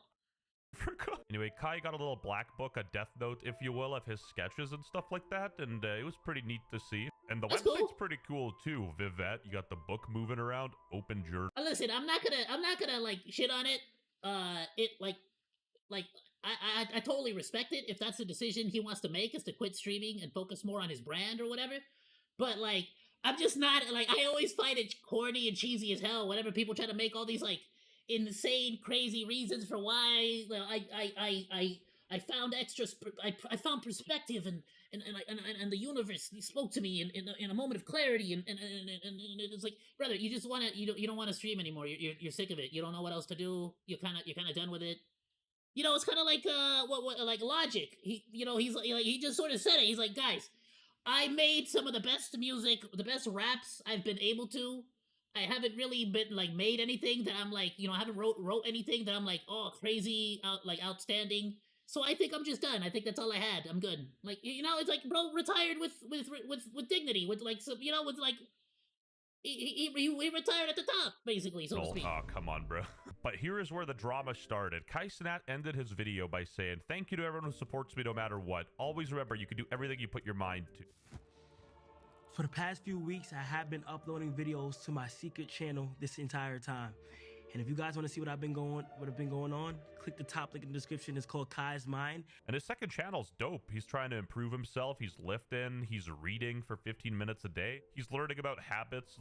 Okay, so he's gonna quit streaming, but he's sort of vlogging. All right, I can see that. It's a little bit more like personal care type deal. So he's still entertaining. Learning to talk better. This is a colossal W. Kai Cenat kept having to look up what certain words meant during his reading journey to become a better speaker. Brother, that is absolutely a W on all accounts. That is literally all I do all day, every day. There's so many authors love using like stupid ass, like, oh man, this, like, they like to look for the most complicated and like ridiculously like old English Shakespearean way of being like bro just nutted. Like, just say he nutted. But they'll be like, oh, he had himself a rather exquisite epilogue upon the journey of completion. It's like, all right, cool. Like, what the hell does that mean? Like spontaneity. How do I pronounce that? Oftentimes when I don't know what a word is pronounced, I get to look at how it's pronounced and what it even means. And a bunch of losers were hating because he didn't know what spontaneity or spontaneous meant. Yeah, no, it's absolutely a W thing to do. 100%. Like, that's the best kinds of books to read are books that force you to go look up a new language. But the problem is that in today's society, if Kai suddenly brings up spontaneity or spontaneous in discussion, in like normal everyday conversation, people gonna start making fun of him and talking shit. Look at you, ooh, Mr. Thesaurus over here. You know what? It's like, screw you. Why the hell can't we why the hell are we not allowed to freaking have a freaking more colorful language? Don't get mad at me because your dumbass doesn't know how to talk in a better, like, what the hell? Spontaneity. False. What does that mean? Dichotomy. I'm a villain, not a monster, and talking about a dude who's actively trying to better himself is crazy work. It's like making fun of a fat guy. Nah, deadass, it's literally just people who, like, they feel stupid, and they want you to be just as stupid as them, and they're like, no, you can't, don't do that. If I don't improve myself, you're not allowed to improve yourself either. Entered the gym. You should be supporting him for, making the choice of being there. This is literally how you teach yourself things, lol. Nothing to mock here. The world would generally be a better place if more people humbled themselves like this. In an era where seeking knowledge is a joke. If I don't know a word, I look it up too. Why is that funny? Good book. Anyone hating on someone actively bettering himself is a loser. Are witnessing me making my channel right here, right now. You feel what I'm saying? Hold on. Oh, my gosh. You feel what I'm saying? Look, boom. Kai's Mind. This kind of has a charm to it that's like scuffed like 2006 YouTube. 100%. And you know what? That's the thing, though. I feel like that 100% plays right into the reason why Kai got so phenomenally, like, famous to begin with.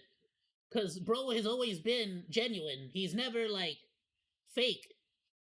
You know what I mean? Like, because, like, you could say that Kai Cenat, Speed, you could compare them a lot to, like, Logan Paul, Jake Paul, Mr. Beast. There's a clear distinction why people like Kai and Speed, and well, some people like the other three, but not as much, right? They tend to have a negative connotation on the internet. Honestly, it's because they're genuine. They just sort of like do what's entertaining for them, do what's fun for them. And Kai, if he actually wants to better himself, and the fact that he's looking up words like while reading a book and stuff like that, that's genuinely like a W move. It feels genuine. It doesn't feel like he's trying to be like smug about like learning how to speak. He's not trying to be smug. He's not trying to be like say that he's better than you in any kind of way. He's just being a genuine like everyday guy. Look, and that's he and, killed me with a stun. I think he's going to blow up again on that channel if he just sticks to doing stuff that he's finds entertaining. He can't use a stun. Honestly, the reason why I started reading was because I didn't like the way I spoke. To be honest, I wanted to articulate myself better, and I noticed when I got into arguments and I had to get a point across, people were not taking me serious at all at serious moments, and I would have anxiety build up, and then I would start over my words and I not know what happened. So hopefully me reading, and I also have been writing as well, helps improve the way I articulate myself. This MF never finished a book in his life. Remember LeBron trying to convince everyone he read books? Must be something with the Nike contract. Kai made 83 videos on his... Nah, son, see, that's the thing. Because then you end up with people like, who was it, Floyd Money Mayweather, who struggles to get through, like, a script. Like, he can't read a sentence. Like, nah, like, absolutely, anyone,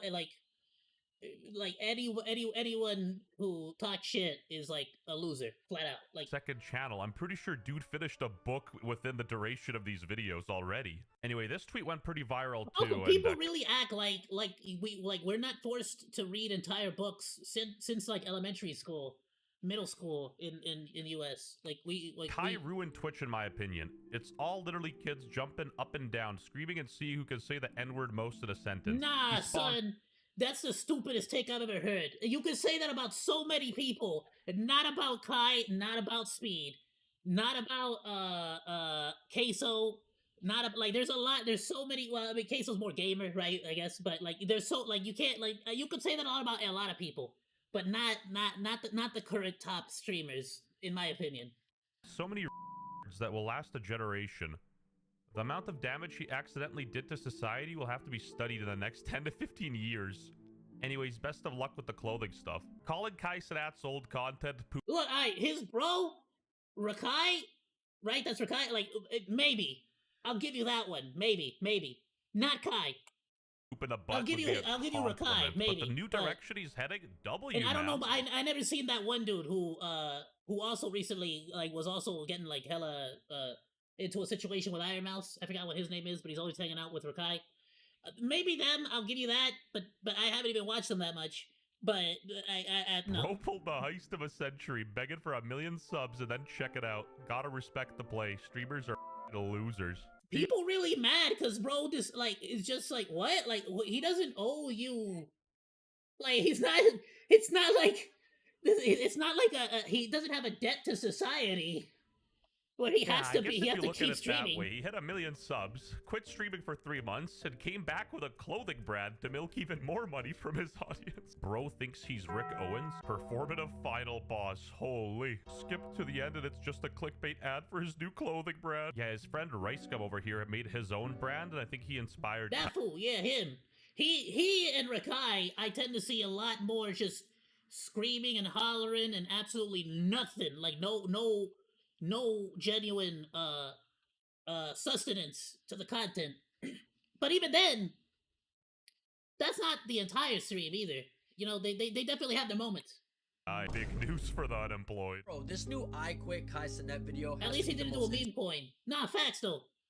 Facts. No, I respect anybody who's just trying to make like a clothing brand. Like, look at how Ela from H3H3 did it. Right, Teddy Fresh. Anybody who does that, like, that's fine. I see no problems with it. I don't understand why I think people are just getting mad because their favorite streamer is not going to be streaming anymore. That's why, you know? But realistically, like, why? Why do you want him to keep streaming? If Kai feels like he's at his limit and he feels like he's not going to be able to give you, like, any more good entertainment, why do you want him to go and force himself to make shitty streams if he's, like, he's not going to have a good time? And by virtue of him not having a good time, you're also not going to have a good time. Because if he's not enjoying himself, you're going to be like, what the hell am I watching? You're going to get bored. Inspiring, wholesome, genuine piece of content we've all ever seen. Bro, what? It's essentially an ad for his clothing brand. The only wholesome thing is the second channel. This dude's not just the now, he's also the future. From talking to his mom and asking for genuine advice from somebody that only matters, like his mom's been there from the start, to expressing his current mental state and goals. His mom's been there from the start. I'm gonna be honest with you, Chief. That tends to be the case for most people. If I'm not mistaken. it's unless you get abandoned, right? Unfortunately, that sucks, right? But for most people, your mom tends to be the first one there. But some might even say. He wants to pursue and literally show you as he's doing it. Bro, Kaisenet is just as human as me. Wait, so he wasn't as human as you before? Like, what is this guy on about? Not only that, yeah, and a perfect example. Yeah, this is basically the broship version of like when a VTuber's about to get married. You're right. When people found out Bannana was getting married, it was over. It was over. Up on his mental state and that he's not sad or depressed. He's just overthinking a lot of things. Take that Tony Montana poster off your wall right now. So his clothing brand's official name is Vvet, and it hasn't really launched yet, but the website is up. Bro, just like I have only one thing to say about the brand. Vvet is reminding me way too much about Velveeta, the macaroni and cheese, and I don't know if that's a good thing or if that's a bad thing, but I'm hungry now. There's no doubt in my mind that Kaisenet's gonna be the biggest fashionist, if not bigger than Virgil. Not bigger than Virgil. Jesus What the hell's Christ, I found Virgil? the biggest meat rider on the whole platform. Oh, gee. Oh, my bad. Cuff him Wait, sorry, what the hell's Virgil? Is that a thing? What is that? Kai Cenat reading books for 20 minutes a day after quitting streaming. Kaisenet revealed that he'd been reading books for 20 minutes to... Wait, why did I not see this? 12:34 p.m. Ain't no way. Is this a prank? I'm about to do 20 minutes of reading. Nah, son, like badass. Like if you want to do something like that, like 20 minutes of reading a day or 30 minutes of reading, what I do, and it's my favorite ones on Amazon, I buy the like small fat books. You know which ones I'm talking about? The little smaller ones that like they're smaller books, but they're larger, and it's all the Stephen King books. I got Cujo, I got Salem's Lot, and it's hella convenient because it fits in your pocket if you're like going on a plane or something. But like deadass, any Stephen King book, it's so much fun to read a horror book because like you're in the middle, like it's like what have you, 12, 1 in the morning, at night, right? At night is what I'm trying to say, but it's like really late at night, midnight or whatever, and like you could like turn off all the lights, or I got a dimmer on mine, so I just dim the lights hella low. And you can like read a little bit of a scary freaking book in the dark. It's kind of freaking sick. It's like and it's just cool. I don't know. I always thought it was like I always thought like it's a good time to read like scary stories and stuff. But that's mainly because in middle school I used to read like scary stories to read in the dark and other stuff like that. So I've always liked scary books more than anything. Now that I think about it, the vast majority of books I read are scary are like horror novels. Way did I speak? Except for the Maximum Ride series. I read that, The Hunger Games, and started the Game of Thrones, but I just couldn't. Let me see. I started Game of Thrones. I really tried. I couldn't get through like the first book. Off your to-do list. Not because it was bad or nothing. Come back to stream and start tapping your hips and bring Nicki Minaj on stream again. All right, obviously Cuff him is trolling here. First, I have this book with me, Atomic Habits. I don't like the way I tend to articulate myself when I talk or try to get a point across, so I think reading is going to help me. Bro, I have mad respect for anybody who can actually like handle reading books like that. I can't read self-help books like that. I suck at it. It's like I need something to entertain me. I need like some adventure, some like craziness to happen. Because I want to improve and articulate myself better. I not asking to be smug, but I genuinely have never heard of Virgil. I don't know what that is. I don't know if that's a brand or what. Or that's like another YouTuber brand. Articulate myself better. Another 20 I'll look it up. Let's find out. I genuinely want to know now. Is that a oops.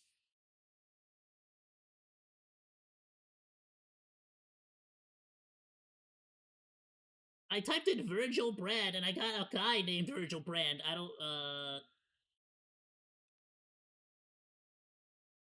clothing designer maybe.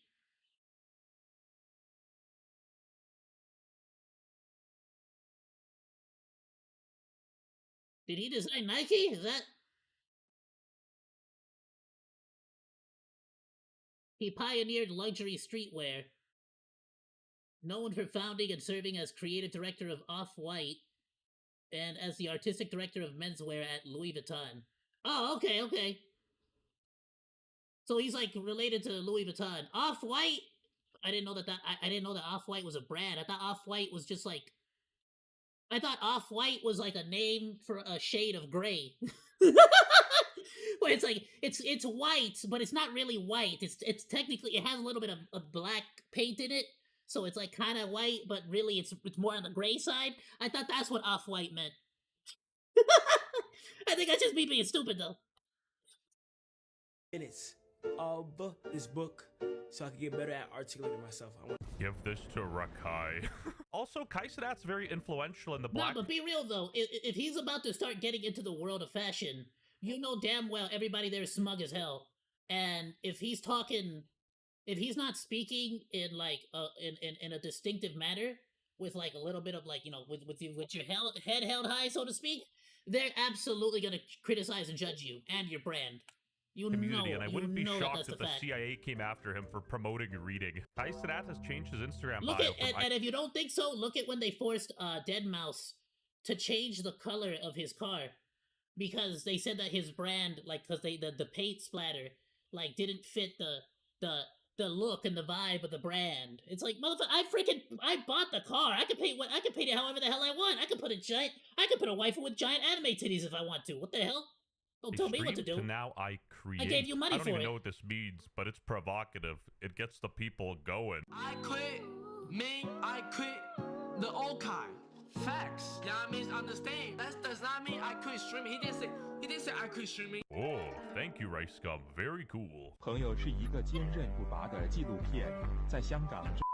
Anyway, we got XQC, the debunker, chiming in. Debunker! I love that XQC has become the debunker now. He's a freaking online, he's an armchair detective. I love it. In the 19th century, nobody want to buy his trash upload. Stop. Promotion is everything. Yeah. I'm not holding back. I'm not holding back. Yo. I'm gonna be honest with you. You know a brand is gonna pop off when you have a lot of haters trashing them too. It's a good because it really is a good signifier that you're getting attention. People want to say that. It really is. I think off the rip, I think you're wrong if you're automatically gonna be. Oh, and you try to limit what people can do and cannot do. I think you're always gonna be wrong doing that. Despite having all of Till this day, people have been talking and willing into existence the downfall of Teddy Fresh.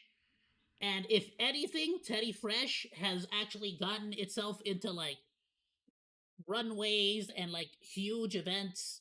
Like, it's like none of these freaking people on these chats have any idea of, like, what of, like, where the brand can go. Because I have nonstop seen people talk about the death of Teddy Fresh, and it doesn't seem like that brand is going anywhere anytime soon.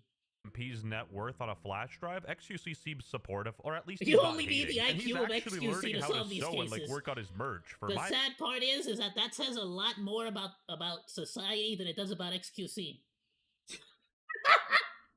You'll be surprised how many people merch, I just found the cheapest Chinese factory. If you made What it is this far, I'll this? even give you 20% off The for the first 10 unemployed people to use collection. the I code. love I it. hope I'm at least breaking even doing this, but use code Kaisenat. Get your drip. Westjet.shop. Now, before we leave, let's do a little hating. I think this is a bit too dramatic because, honestly, he's just revealing his merchandise, and the clickbait on the thumbnail is a bit suspicious, too. We can be skeptical of the merchandise all we want, but on this channel, we will never hate on a person trying to better themselves through, like, reading. And yeah, props to Kaisenat for taking the plunge and deciding to fix his vernacular. And I almost forgot the tech tone segment. What the hell? What does techno have to do with it? But I'll say this much. I understand and I get it. For some people, it's a big achievement. It's a big milestone to get to 1 million subscribers or followers, whatever it happens to be. So I understand that for some people, they in their mind, in their mentality, this would have cemented him as like, oh, you're a top streamer, we accomplished it, we achieved this together, and for him to just be like, alright, cool, now I'm out. I totally understand that. I get it. I don't want to also be just only on, like, Kai's side. But I would assume that if you're a big fan of Kai, you would want him to actually pursue, like, other cool shit. Like, you know, not just the same thing forever. I mean, maybe you kind of want him to keep streaming too, but you wouldn't necessarily want him to just get stuck on one thing, you know, for the rest of his life either. You kind of want these people to succeed, right? These people that have given you entertainment. The niggas hating on my nigga Kaisenat. That nigga on guard from the same hood as me. This is actually a direct quote, I think. There's no editing happening here. Just well, besides the captions, but no, this is actually what he sounds like and everything. Straight pushing kilos. Subscribe to WestJet or my Genshin Impact baddies will not look your way. No, that's actually that's actually what he sounds like too. I think. I wonder if Tectone's gonna sue him for like just straight up ripping his clip like that. But absolutely go drop WestChat a like, go drop him a sub, but please go and show some support.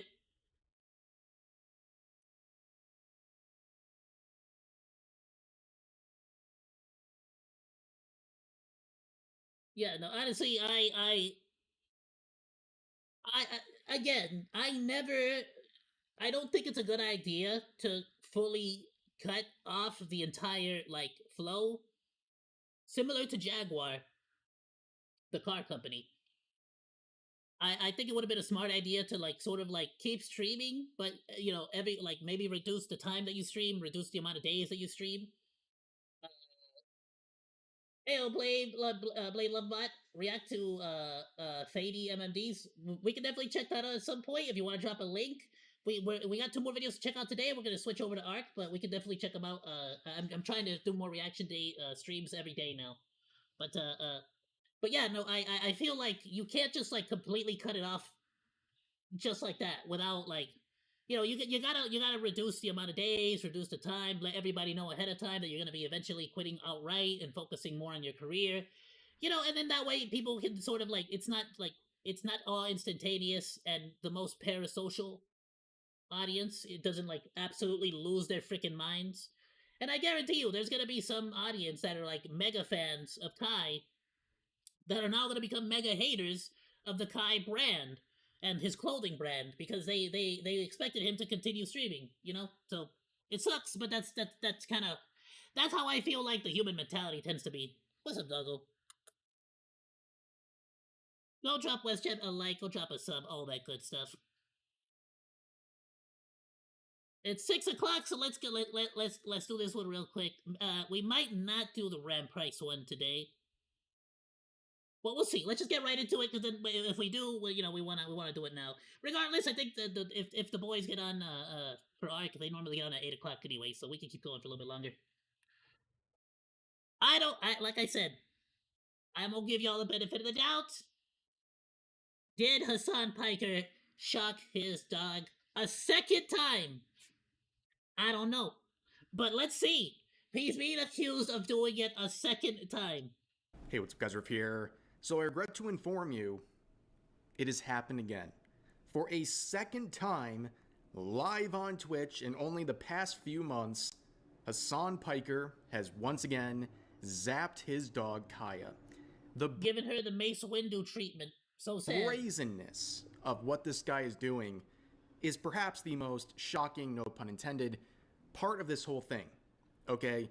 He has been caught with his hand in the cookie jar once, zapping his dog, and had probably the biggest... You said to you this looks like Pavlov Habit? What is that exactly?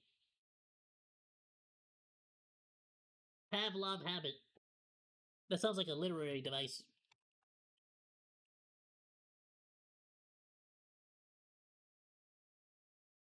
Whoops.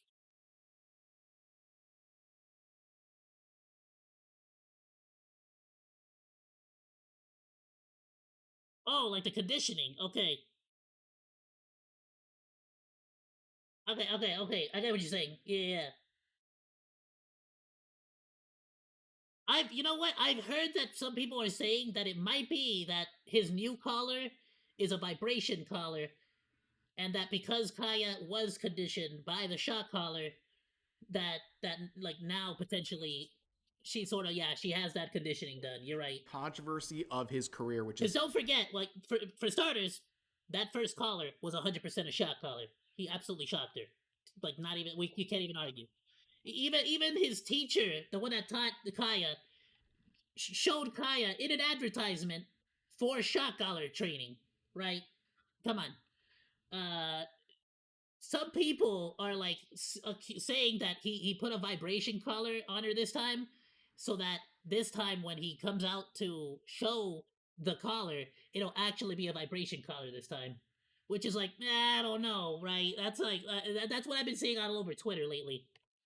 Kind of surprising that Collargate became such a big deal out of all the things he's done, but anyways, you said what over after all of that, he learned nothing. and he goes right back in the most brazen and narcissistic way imaginable and just zaps her again, right in front of everyone. Here's actually the clip. So it's actually on Reddit for the moment, and we'll talk about why that's surprising, because it seems like Reddit mods are running defense I bet we can take a for look at those Hassan two and tomorrow. trying to wipe away We're clips gonna finish up with these two today, but tomorrow we can take a look at those. that make him look bad. along But with the, for now, the clip showing I got a it couple of is other videos I live, wanna and check it was out as well. captured by Play Love Bot the for content sure. creator Hutch, who wasn't even trying to Open them up on find the side as something well, real bad quick. about Hassan. He just happened to open up a Hassan stream right when he zapped Kaya once again. God, I can't believe the protesters that are protesting against settler fairs that are taking place in a synagogue are actually the bad ones in this. Let's go back to the very beginning. Let me post this up because I accidentally posted the freaking links on the wrong Discord, and I'm gonna open up the other two, the MMD recommendations for tomorrow, so I can save them. All right, cool. So we're gonna check those out tomorrow, Blade Love Bot. Thank you. And Trying to I want to wipe actually away see the clips footage that for make him myself. look bad, I'm but gonna make my own. for now, the clip showing my own it is criticism. live, and it was captured by the content creator Hutch, who wasn't even trying to find something bad about Hassan. He just happened to open up a Hassan stream right when he zapped Kaya once again. God, I can't believe the protesters that are protesting. Like, no, it's like she stands up to go somewhere. Against settler fairs that are taking place in a synagogue are actually the bad ones. He really just went for it. I believe the protesters that are protesting. It's like he has it underneath his monitor, so he like ducks down to go grab it. Against settler fairs that are taking place in a synagogue are actually the bad ones in this. Guys, Nah, come on, bro. are you shitting me? What did I just tell you about the hubris? That was more blatant than the first time. Except she didn't yelp. All right, maybe it might be a vibration collar instead of the shock collar this time, because she didn't yelp like the first time. I wasn't even kidding. I didn't. I confess I didn't suspect I would see it in this video. The thing is, we know he shocked her once. We know for a fact he shocked her once. Is he stupid enough to shock her again? Or would he be smart enough to go with the vibration model this time? Right? I mean, using logic, if you did it once, you're obviously going to be willing to do it again.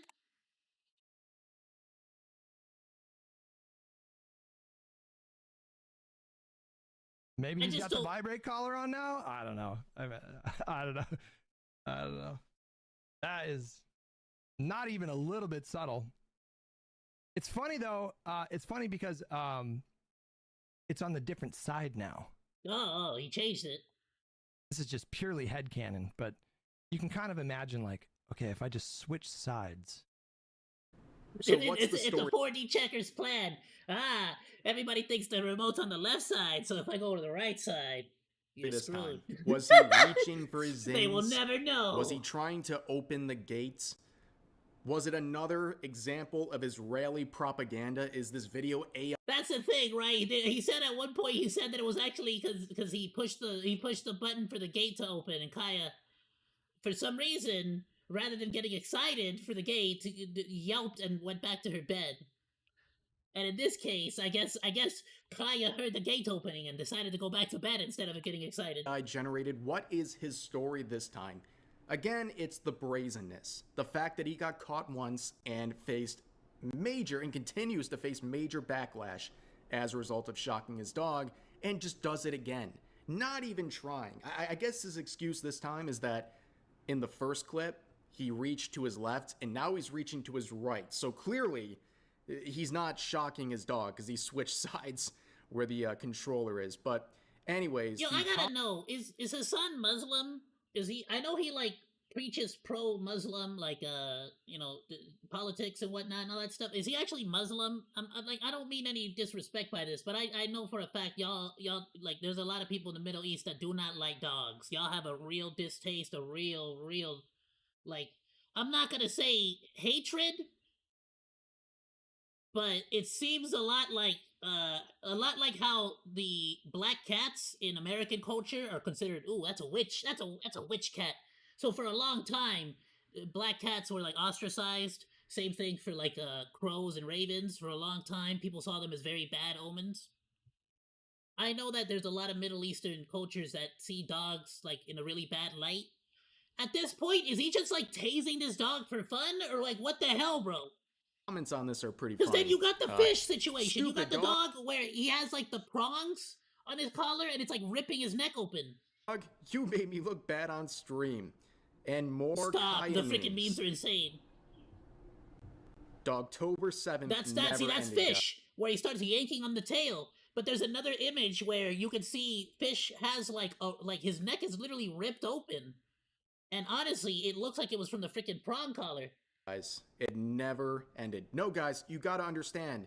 It was a Zen container, or a gate controller, or a Mossad.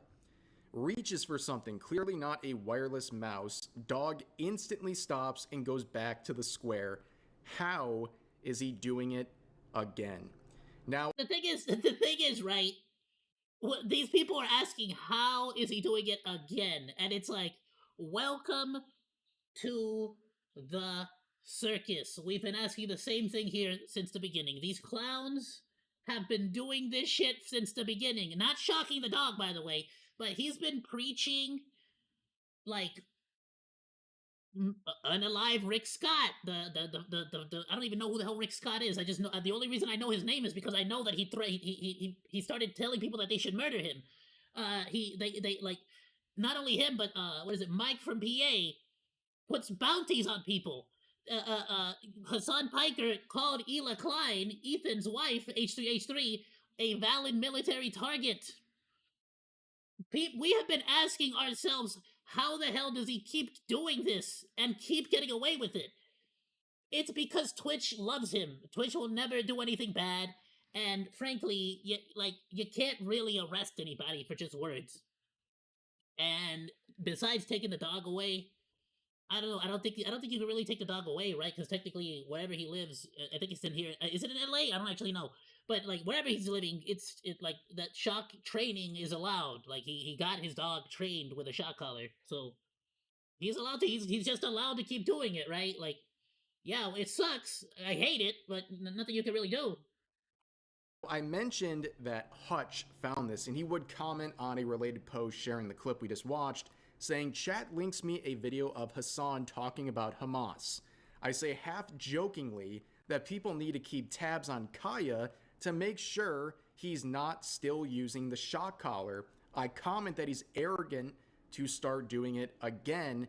This happens in the same effing clip I'm reacting to. Amazing." No, that is freaking hilarious. That is like actually Destiny. Not the streamer, I mean like Fate or something, you know?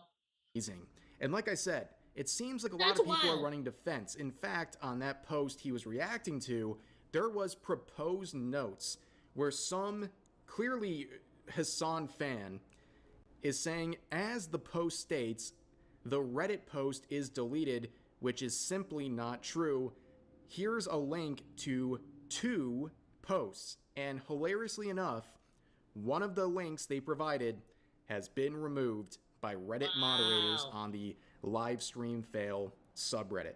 Yo, what is the deal with that? I didn't know livestream fails was like a Hassan D rider like that bad. Like, is that like a big thing? I didn't know that. What the hell happened to Reddit? Reddit used to be like, I feel like Reddit used to be like full of Reddit used to be the place where all the incels and the chuds, or like the gamers, were at. Now it feels like it's all these like weird politics, like locales. Yes, they are literally running defense for Hassan. You don't get paid in the first place, but you certainly don't get paid enough to run defense for Hassan Piker. But of course, people in his chat would start to bring this up. We're now on Collargate 2.0, and his response People who get animals for just for fashion or for their emotional support are loonies. I can kind of forgive the emotional support depending on how they treat the dog, or sorry, the animal, right? If they treat the animal right, properly, I can see that, because like there's definitely like something to be said for that, right? Like some people have like this mentality and they just need something to focus on or something to like take care of. But yeah, for the most part, it really feels like if you are taking an animal, like a living thing, and treating it like a fashion statement, like an object, like something like some kind of luxury, it's like there's a disconnect from reality right there, bro. Like that's a living creature, that's a living thing. That's a sentient thing. Like you know what I mean? Like there's you obviously are disconnecting. Like there has to be some kind of disconnect in your brain to be able to like disassociate, you know, like a living being from like a life. I don't know how else to put that, you know? Is exactly what you would expect. And I'm not. Snipe this comment, please. The usual suspects are trying to do a Dogs repeat. must feel like they have a purpose and mission. Oh yeah, no, absolutely. Which is exactly why, like, it's a very well known fact that dogs that like help out in like field work, farms, you know, police dogs, they they tend to be so much more happier. They tend to be a lot less stressed out than animals, like let's say that like tend to be locked up in cages at junkyards, you know, for the vast majority of the time. uh but if the junkyard gives them free reign around the place, that type of deal, they tend to be a lot less stressed out. So it's like it's always been that way. Of course, here there's no actual cage, but he basically forces the animal to stay in a square, you know? Last October with even less convincing footage from earlier today. Please nip it in the bud, but this time debunk it quickly. Don't want a repeat of that shit again. If you do it the next day, they will just lie again. What are you talking about? What is the... I don't even know what the fuck you're like the most well-informed critic in the world, and I make mistakes for sure. But I'm not out here with no provocation whatsoever, calling artists dirty and smelly, because that's just... Hutch is doing Dogtober 7 2.0. Okay, dude. Yeah. Uncalled for and so unnecessary. It's also very interesting that Hassan was like calling out all the other top streamers, saying that they all needed to come and defend him against like OzDaMonke. Meanwhile, he's over here doing this, basically like you're not giving them a reason to defend you, bro. I'm brutalizing. I'm killing Kai. That's why she's not here, because she's dead. Not because she's on a walk, but because she's been killed. It's actually kind of insane. He's not even denying this happened. That's amazing. He's not even trying to deny it. He's just kind of like mocking the entire situation and the fact that anybody would call out his very obvious shocking of his dog. Like he's not even subtle anymore. He's not even trying to mask it or hide it or anything like that. And of course, people aren't buying it. That poor dog is still being shocked in order to keep her on that mat behind him as a prop. Yeah, that's all Kaya is to Hassan. It's like a stream mascot. It's a prop for the viewers. Stuck there for hours on end every single day. It's crazy. And it's such a beautiful dog too, you know? It's like, it's so sad. If only you knew how bad things really are. The first shock wasn't a lie. Your own D-writing boyfriend Ludwig said it was a shock collar. Why lie 10 times? That's not a... Yeah, Cutie Cinderella said that there was tape on it. She called him out. She called out that the prongs were cut off. Like, come on now. Like, even your close personal best friends, while trying to defend you, admitted that you cut off the prongs. Like you just can't deny it. Denial. Notice how he didn't say he didn't do it. They got PTSD in there. Now, please show them the collar quick. I prefer Fantano wear a hat more often. Okay, very important comment right there. But what does that have to do a lot with of other anything? people are not buying this. And Hassan is getting nervous. And he's trying to spin the narrative that he is a great dog owner. And what's his proof? Because he lives in a nice house? Where like they have to act as though they're saving my dog from me. One of the best dog owners in the United States of America. Okay. It's all like, oh, glad your dog is not by you. The only thing that's better than this one, the only thing that's better than this kind of comment is like when people go, why don't you shock your dog again? Why don't you shock your dog again? It's like, oh, okay, got it. So you that's what you want. It's weird. What kind of a weird, like, that's what you want. You want me to shock your dog. What kind of a comeback is that? Kaya lives in the top 1% of humans. Kaya Piker lives a better existence than every single person that comes in here fantasizing about how abusive I am to her. Yeah, her ass don't pay rent. Living in a fucking... I love it. That's really his, like, bar for, like, being good to your dog. $1 million home. I'm not charging my dog rent. I do not charge my dog rent. That's the bar. That's his bar for being a good dog owner, is not charging your dog rent. About how abusive I am to her. Yeah, her ass don't pay rent. Living in a fucking $1 million home, treats every day. Oh, okay, so he doesn't pay her rent, he doesn't charge her rent, she lives in a house, and he gives her treats. That's the bar. He can't even think about a single other good thing he does for that dog. Playtime in the morning. Oh, okay, playtime. Long ass walk in the... Playtime in the morning? There's a specific time for when they're allowed to play. Any other time of the day, not allowed to play. Night, sleeping most of the day, cuddling in the times where she's not sleeping. Sounds like a Somali daycare worker. I mean, there's a similarity here. For sure. There's a similarity with it's the same kind of stupids that believe the Somali daycare fraud story, are the same kind of stupids who still consistently claim that I'm abusing my dog. Yeah, I'm trying to figure out the correlation here and how this helps his case at all. He's basically saying, oh, Kaya lives in a really nice house. Yeah, he says everything except for like, showing the collar or stating outright that he does not shock his dog, nor that like he will not like say it. Therefore, how could I ever abuse my own dog?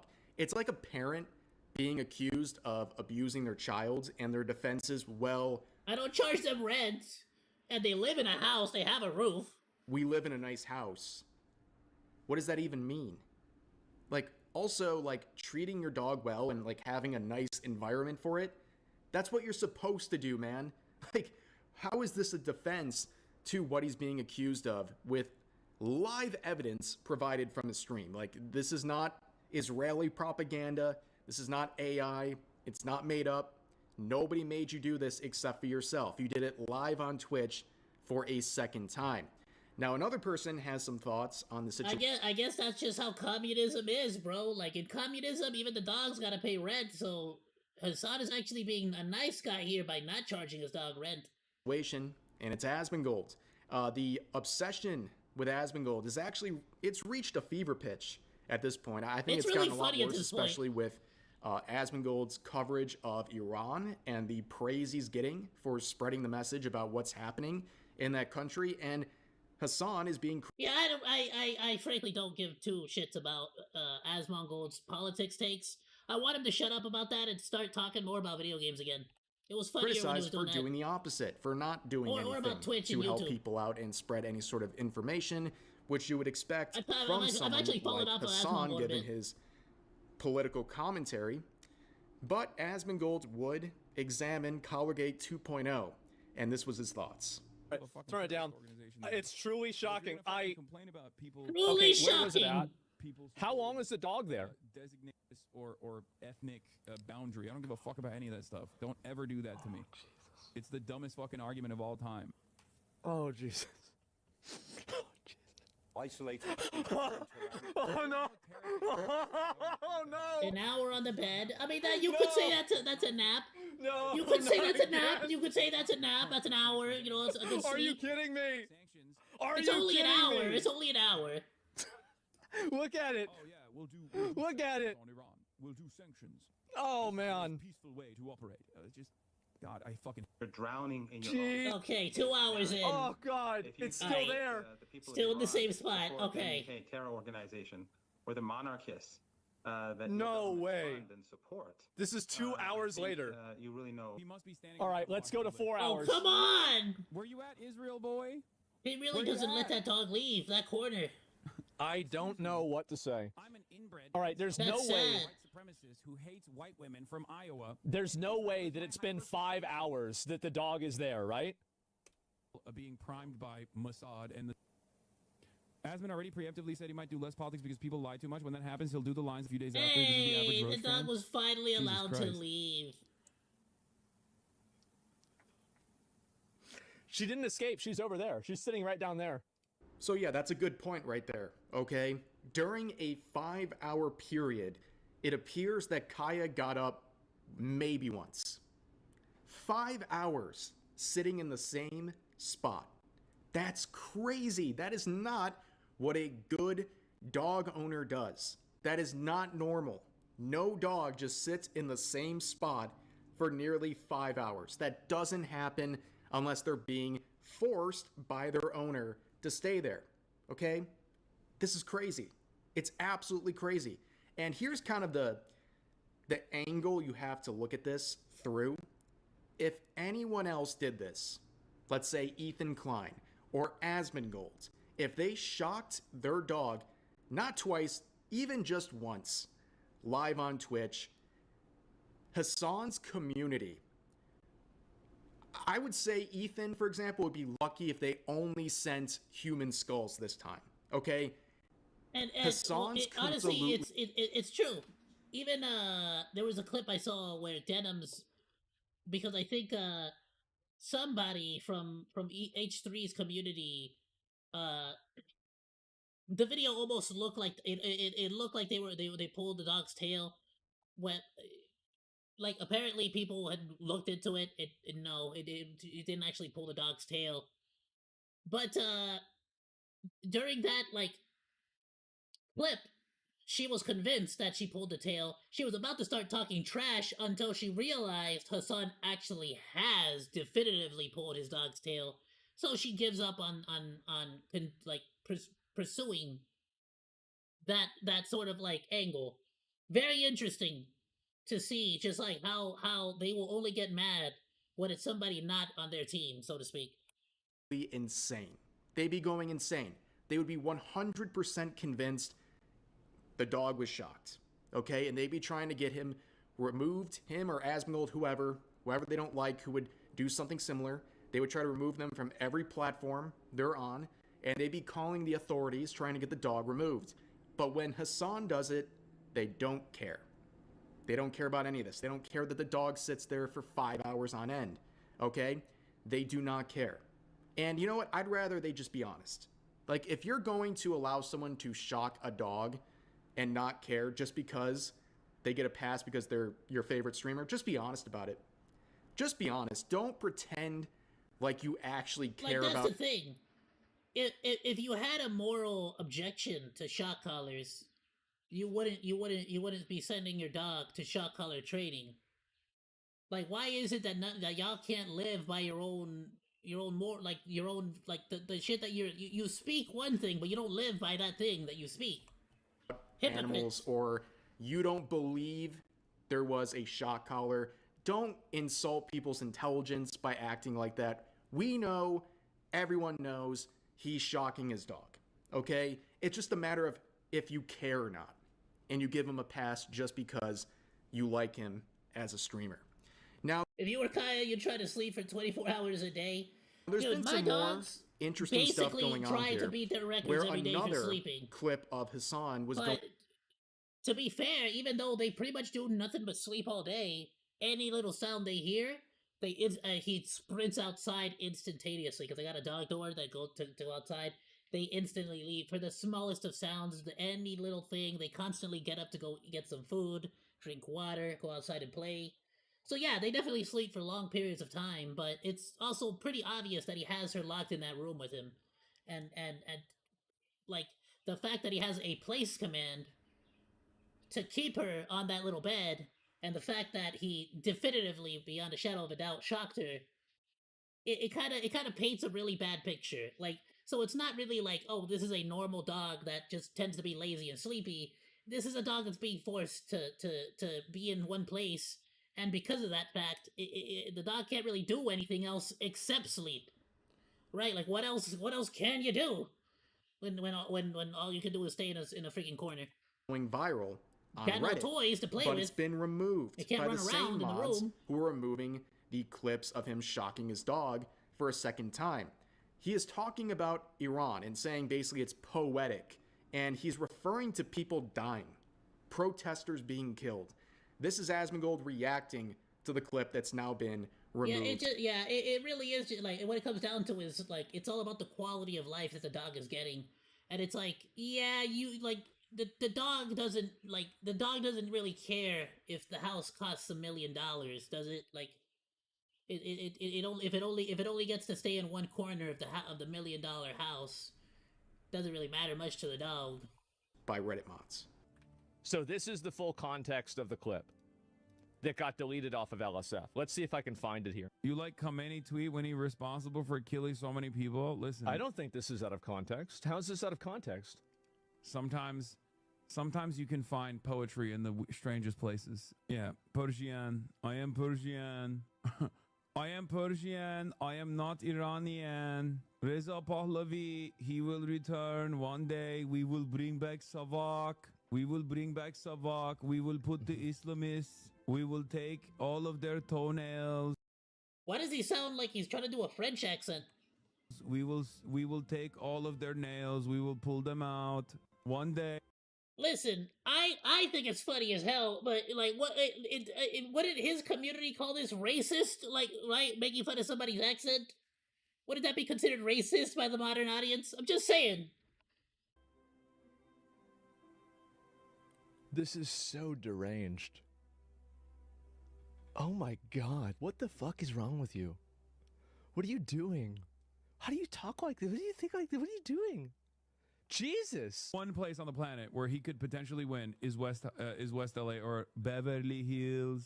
Not even Miami, unless he tricks. Jesus Christ. I don't even, what do you even say to something like this, right?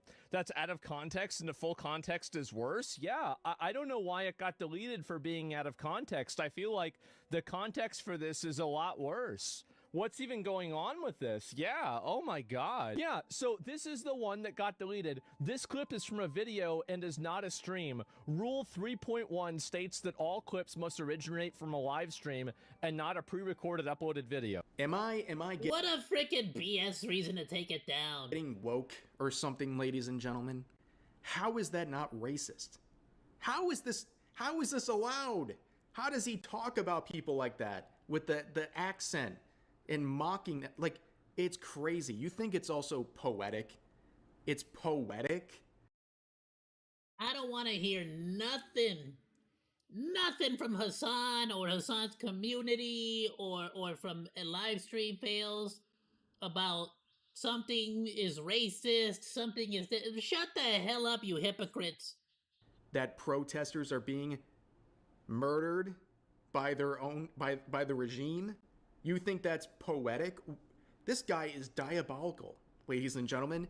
And the fact that these mods are trying to remove clips like this for being out of context, buddy, the context makes it even worse. It was bad when it was clipped. It's even worse with the extended context. It's absolutely insane that anyone wants to run defense for this guy. And of course, Ethan Klein would weigh in as well, showing the moment it happened with Kaya.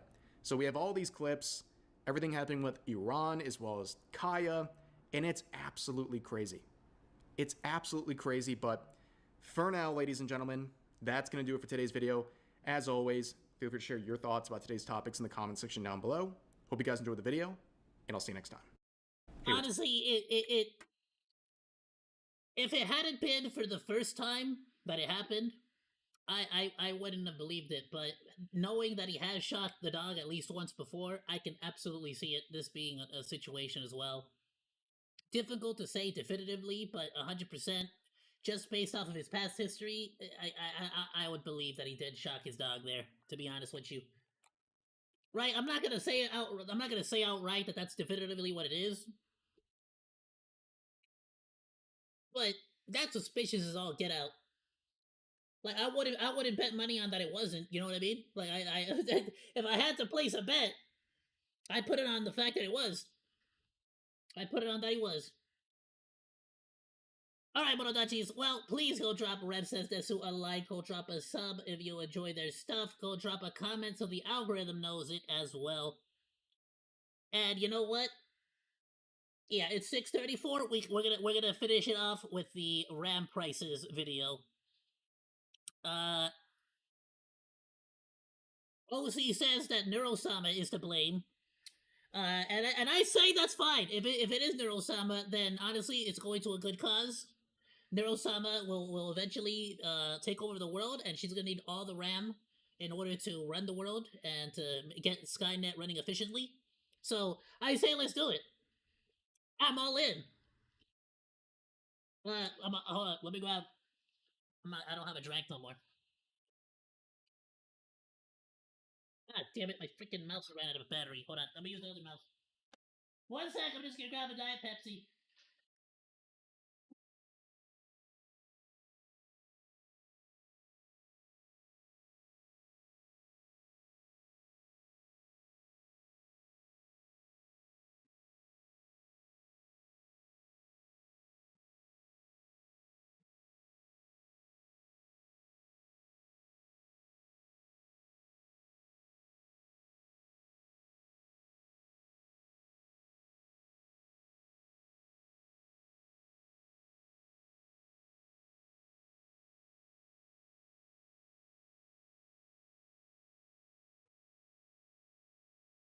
Well, I got a freaking silver alert on my phone.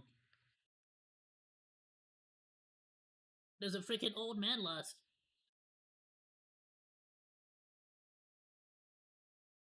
That's freaking scary, bro.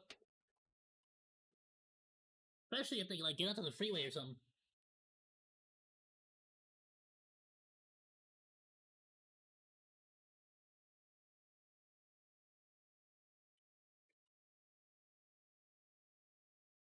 Is that a thing? Do Turkish people and like Persians and stuff like that like each other? I know very, very little about the world, to be completely honest. Alright, infographic show. The real reason RAM prices are skyrocketing and going to be getting worse. Neurosama, you gotta chill it with that Skynet shiz. Take a look at this line. In early 2025, an 8GB stick of DDR5 RAM would cost you between $60 and $90. But almost 12 months later, that same stick is going for over $300. That's basically a 3.3x jump in less than a year. Yeah. The hell, bro? So what's causing the sudden spike? It's probably not what you think. This is the real reason RAM prices. I'll be honest with you, anytime prices go up on anything, no matter what it is, my immediate assumption is there's literally no reason besides profit. The company just wants more money. Like, I don't know why that is, but 9 out of 10 times I tend to be right. So, you know. Prices are skyrocketing, and why it's about to get even worse. Gamers and PC builders were the first ones to feel the effects. Hey, you know what? Facts, though. Facts. We should blame Canada. When you're buying 16, 32, 64 gigs of RAM, or even with their gosh dang maple syrup and their freaking poutine. More at a time. No, poutine. Poutine. There we go. Poutine is different. Don't worry about that one. You were definitely gonna notice that budget Google PC that you were planning that was supposed to cost under $1,000 is now gonna either be a few $100s more, or you're stuck with less power for the same price. RAM is usually sold in memory sticks, and it's available at just about any electronics store, or at least it was. Now the shelves are empty, the prices are 5 or even 10 times what people are used to seeing, and the few sticks available are locked behind the store's main desk to prevent theft. When customers can't find Nah, see, that. To be fair though, right here in LA, they were locked behind glass to prevent theft. Long before they ever got this pricey. That's just LA. But yeah, no, it really like buying any PC component now, like at least like the last time I went to go purchase a freaking what was it? Freaking power supply actually. Bro, I had to get escorted like by like a security guard to the device and from the device to the line. Like not only that, I didn't even make a line. They had to take me to like a separate line so that they could charge me for the money there. And then even then they said, okay, like now that it's been paid for, you can finish doing the rest of your shopping and then we'll hand it to you as you leave the store. And I'm like, what the hell are you talking about? It was like a whole freaking thing, and I was just confused as hell. I think they chilled, they like cooled down a little bit with that. But I think what was it for a tablet? What the hell was it? It was a couple months back, but still. What they need, they're forced to pay even higher premiums from online sources. Sometimes it with really felt like Air Force, like I was about to go meet the president. Like what the hell? Results. And this is the first pressure point. Everything else stacks on top of it. The biggest culprit, as it seems like the case with everything these days, you said we had it's the communists, the freaking communists are raising the prices. The arrival of ChatGPT in 2022 seemed like a miracle. A website that could give you anything you wanted with just a little typing. Fried chicken recipe, niche story about your two favorite characters on a date, an image of your little sister being hugged by her favorite cartoon character as a cheap and easy birthday present. All possible, all completely free of charge. It seemed too good to be true, and that's because it is. Nothing in life comes for free, and that includes AI. ChatGPT is a predictive language model that uses incredibly... What about gonorrhea? I'm pretty sure you could get that for free. ...powerful data centers to collate information... But most people, they don't want it. ...from around the internet, filter it, and then predict what word should come next. And with millions of people using it every single day, that is a massive drain on every resource. Water, electricity, and computer memory. Especially once rival chatbots, Gemini, Grok, and more joined the party. And that RAM has to come from somewhere. AI is increasing the demand for RAM, but it's not the whole reason the prices are going up. That's more complicated and more internal, and it all comes down to the... Well, that's kind of what I was about to ask, because let's say that is true and that is the case. Eventually, you would think there would be like, oh, these major companies have purchased all the RAM that they require for their operations, or there would be like some sort of like equilibrium of like, oh, we are producing enough RAM that we can meet the demands of the corporations and continue to meet the demands of the consumers. But there has to be more, because it doesn't make any sense to me. The decisions made by the corporate CEOs. To keep the AI chatbots running, the companies behind them have to build data centers that can funnel all the queries and process them, all without slowing down the website. That's been a massive drain on the power grids in some neighborhoods, but it's also meant that a whole lot more data needs to be available for those centers. And that means the RAM supply is being bought before you ever get the chance. Corporations buy in bulk. Bro, is that why the electricity bills are like skyrocketing? There's some BS, bro. Which means they might order hundreds or even thousands of the same memory sticks that you need. And while the computer and gaming stores would love to sell you that RAM, they might never get the chance to order it. The manufacturer, of course, is going to choose to go with the massive contract from the billion-dollar corporation over the smaller order from GameStop, especially when there is a limited supply available. Think of RAM production like a... The thing is, this is normally where situations where if there is a third-party seller, they could theoretically shine in these instances.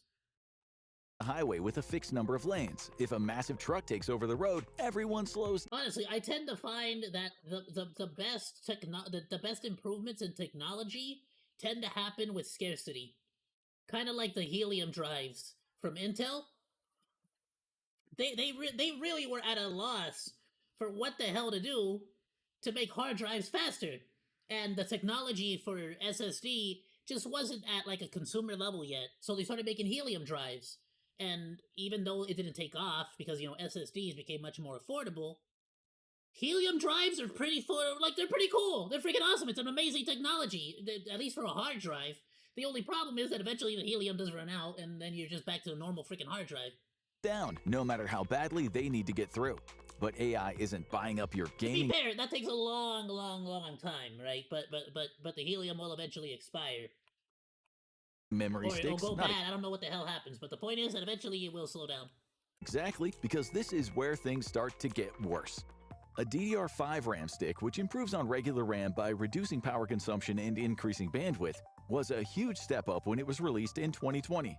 It quickly became the standard for those who needed to keep their gaming rig running, but for the AI data centers that are becoming indispensable for the massive corporations, these options are next to nothing. These companies need something bigger and more powerful, and they find it in high bandwidth memory. And the more powerful option might be crowding everything else out of the market. HBM manages to get higher bandwidth than DDR5, and it does it in a smaller package. It stacks up dynamic random access memory circuits on a single chip, and it can be connected directly to a computer's memory controller. This makes it incredibly useful for a powerful computer, such as one that's linked directly to a massive data center. This has led many of the biggest AI companies to develop chips aimed directly at this function. The result is that demand is higher than ever, and it's all coming. So it's going all the way back to chip development. It's not even necessarily the RAM not the manufacturers, well, manufacturers too, but the actual RAM what would you call it? The sellers, the brand names. It's not even the brand names. It's like all the way back to the chips. So like a chip shortage, and honestly, the thing is, there was already a massive chip shortage that Samsung and Apple were like facing during the coronavirus situation. I can't say the full world because the full name of the disease, because YouTube for some reason doesn't like it. But the Rona, you know I'm talking about the Rona. There was a huge shortage. Now it wasn't quite the same. It wasn't RAM necessarily, but that led to Samsung having to create their own chip manufacturing plant, which just sort of just goes to show you how like difficult it is to make up for shortages in this field specifically. So yeah, I can definitely see this like shortage or these prices sticking around for a long time. That sucks. Back to haunt you. Every time there's a shiny new option in the market, it's bad news for everyone who likes the old reliable. Gamers know this all too well. Maybe you had a favorite game system that... I do not know what Donut Lab is. And their new battery invention, is that the glass one? The glass battery? If it's something cool like that, or some new technology, you can always link the video. You had hundreds of games for, but then suddenly a new system made its debut. It didn't matter if you wanted... But I do a little bit of reactions before we do gameplay every day. To stick to the old option, you were essentially forced into adopting the new system if you wanted to stay up to date on your favorite game series. But yeah, but see, that's artificially manufactured. That's that BS. My Nintendo 64 don't do that. That may not be an option for many people. HBM isn't just newer and faster, it might be the only option that's capable of keeping up with the massive new demand from AI data centers. HBM is widely profitable because the biggest companies in the world not only want to buy up the supply, they want to get it even faster and more powerful, and they're willing to pay handsomely for that. Business... So back to what I said earlier, I am wondering, is there going to be an equilibrium eventually where the company, like the major companies that needed these things, they kind of have their demands met, but that might not happen for years though. Are shifting their focus heavily toward this new development in memory, and that means they're reducing production of the more accessible, affordable DDR5.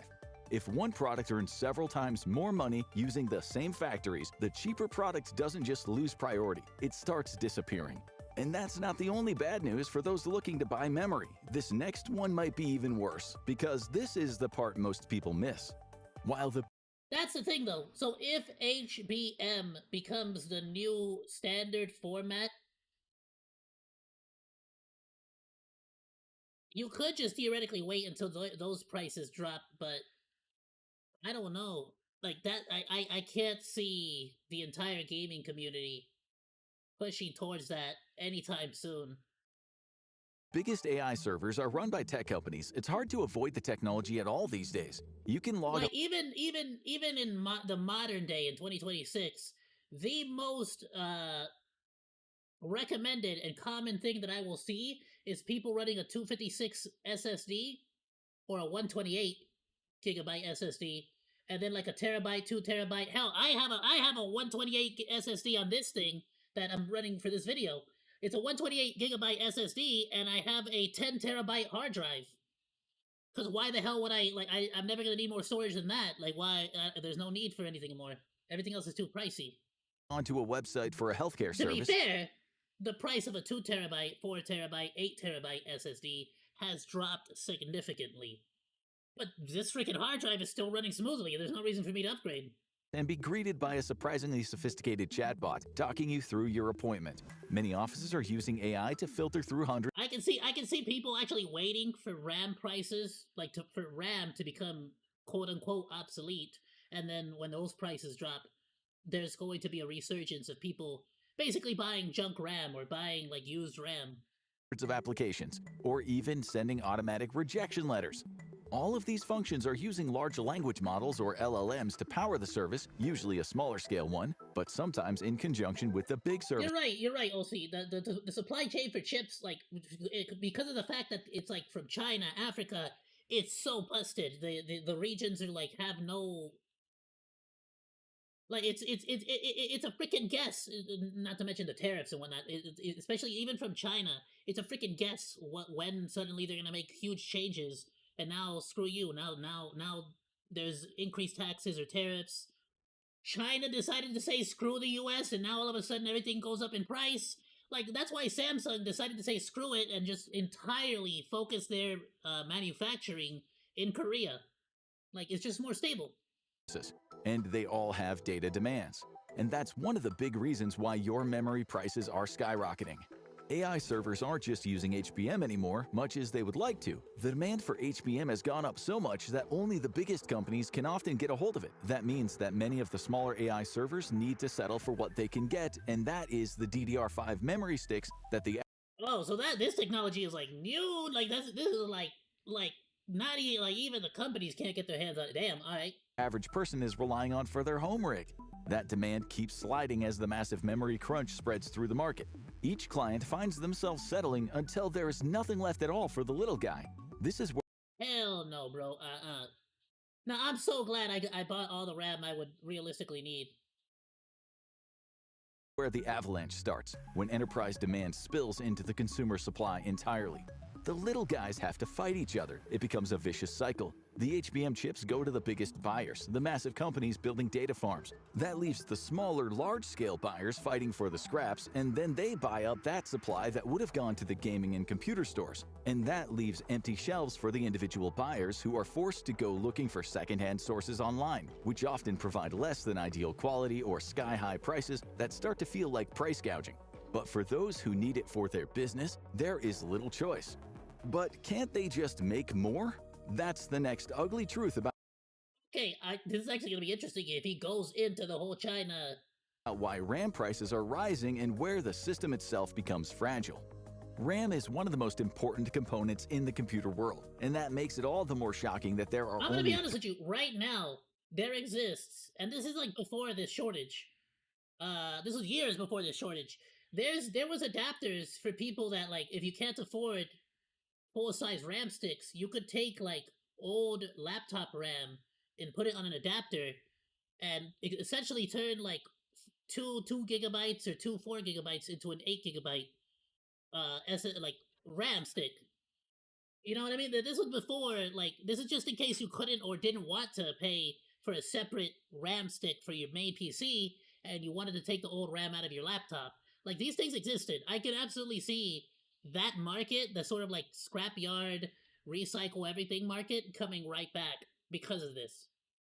The problem is there's a lot of places, looking at you, India, that cuts these little, I think they're copper, I'm not sure if they're copper or gold or whatever the hell they are, but they cut off these little teeth and they melt that down for the raw material.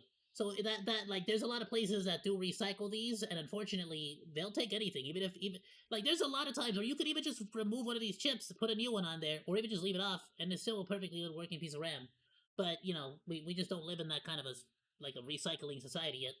3 major companies producing it. One is the household name Samsung, which has been key to the computing world for decades now, producing the majority of the customer-facing RAM products. They have some competition in the South Korean company SK Hynix, which is also one of the world's largest semiconductor producers. The third company, Micron, is a lesser-known American-based company specializing entirely in memory and data storage. But the market is about to be shaken up in a big way. These three companies have all seen their production taxed heavily in recent years. Demand for their products exploded, and customers had to compete with mass buyers for the available supply. But at least he says tax, but it's not only tax, it's also tariffs. Technically, the tariffs that Trump put also affected it as well. One of the companies so it's decided taxes and tariffs from both sides, not just on Trump's side. Don't at me, but like on both sides. They're constantly a back and forth fight about like basically just using this technology and these companies as like a bargaining chip for political like reasons. All comers. Micron sent chills down the spines of gamers everywhere at the beginning of December 2020. Yeah, we sold our production to third world countries, and now they are catching up. That really is what it comes down to. When they announced they were effectively getting out of the customer market entirely. The thing is that the excuse for the longest time was that if all of it was American made, it would be incredibly expensive.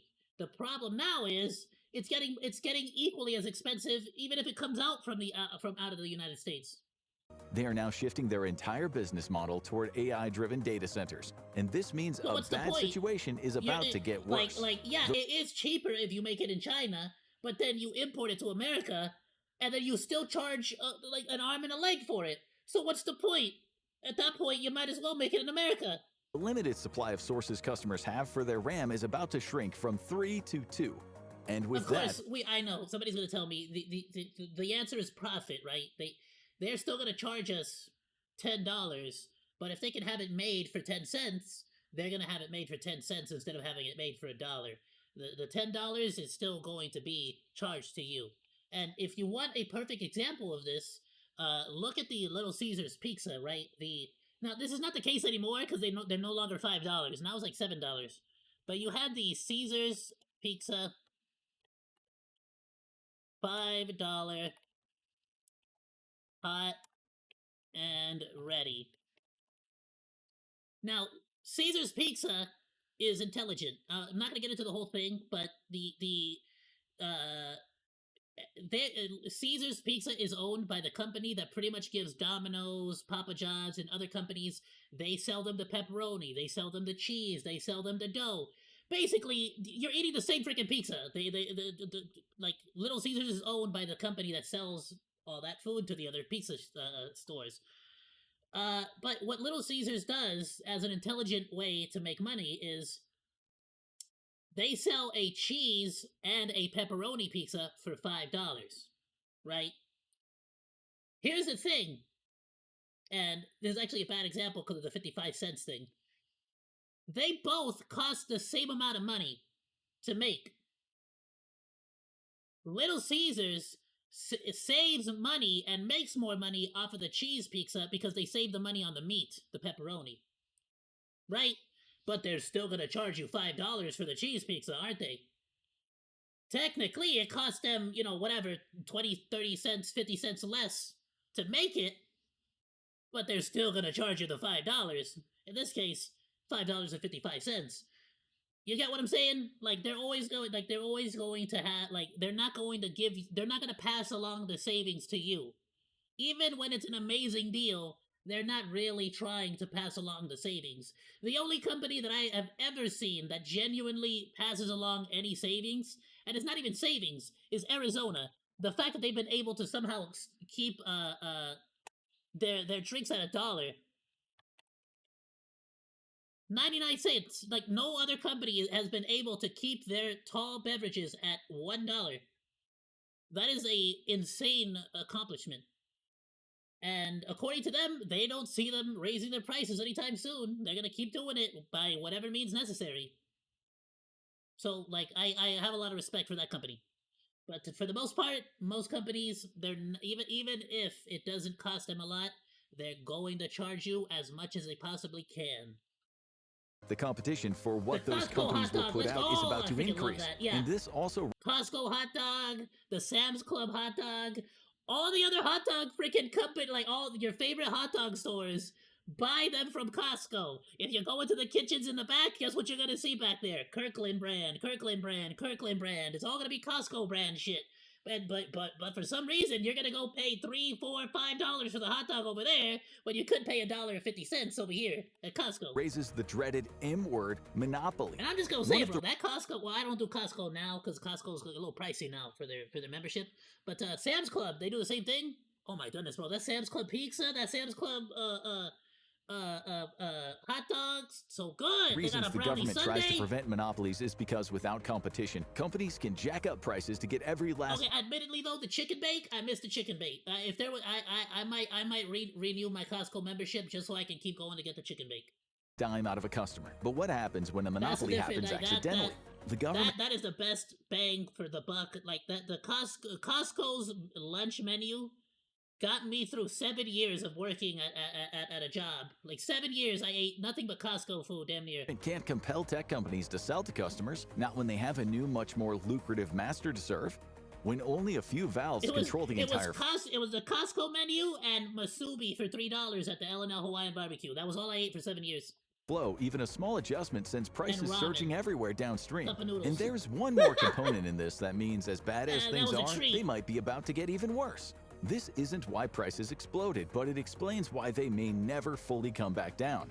There's a shortage of RAM at the moment, but that might come down to another shortage, and this could be a ticking time bomb. RAM relies entirely on one of the most powerful, versatile tools in all of computing, the semiconductor. These integrated circuits, also known as microchips, are the backbone of just about every digital product these days, and that includes memory sticks and other RAM sources. This creates a bottleneck when production is behind, and that may be about to get much worse, because those semiconductors are only made in a few places. There is one country that is the semiconductor backbone of the world, if you consider it a country. Taiwan has turned into a tech paradise despite its independence still being hotly the fact that he had to say if you consider it a country kind of says it all, doesn't it?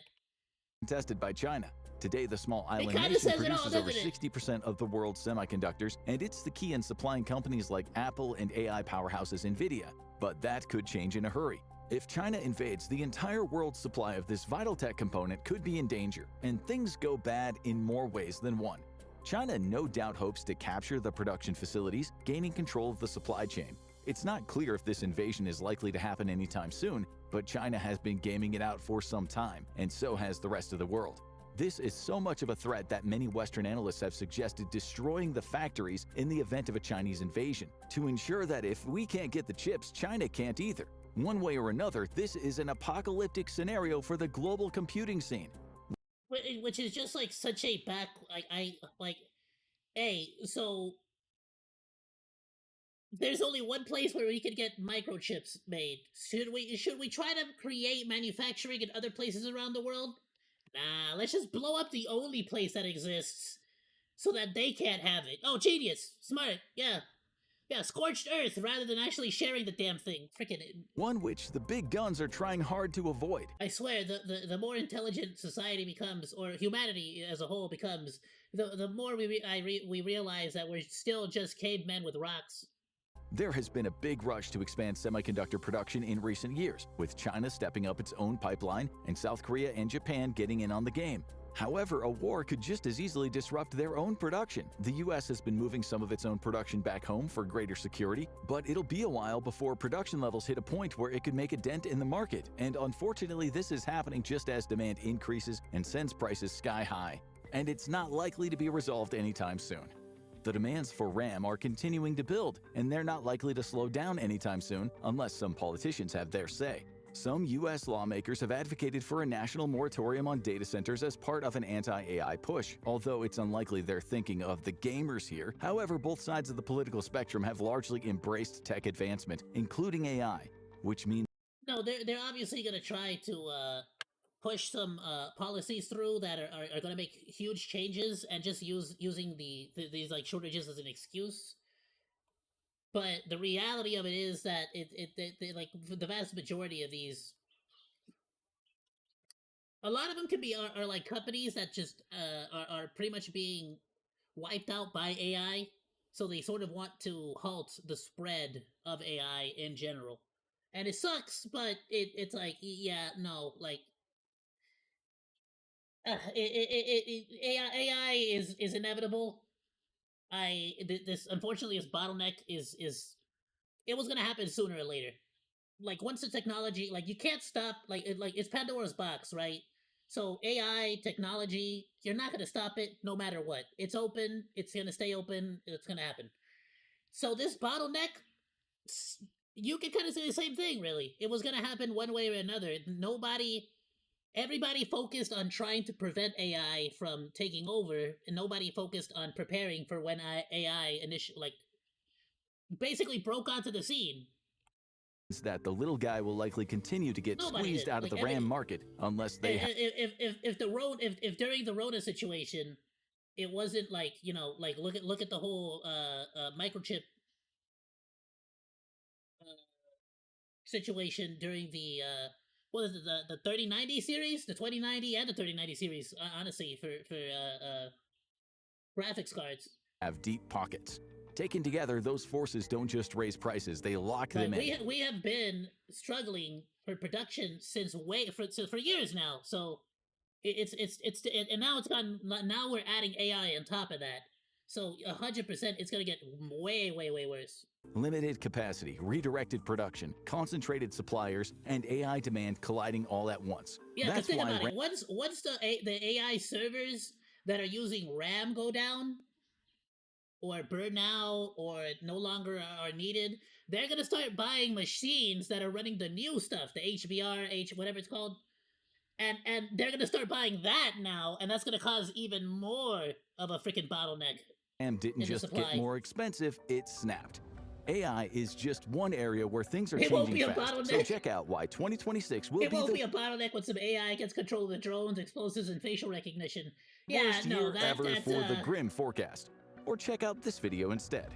At that point, I don't think there's going to be anybody left that's going to want to buy RAM. I think they're going to be focusing on other things. Neurosama is not going to purchase the RAM. She's just going to take it.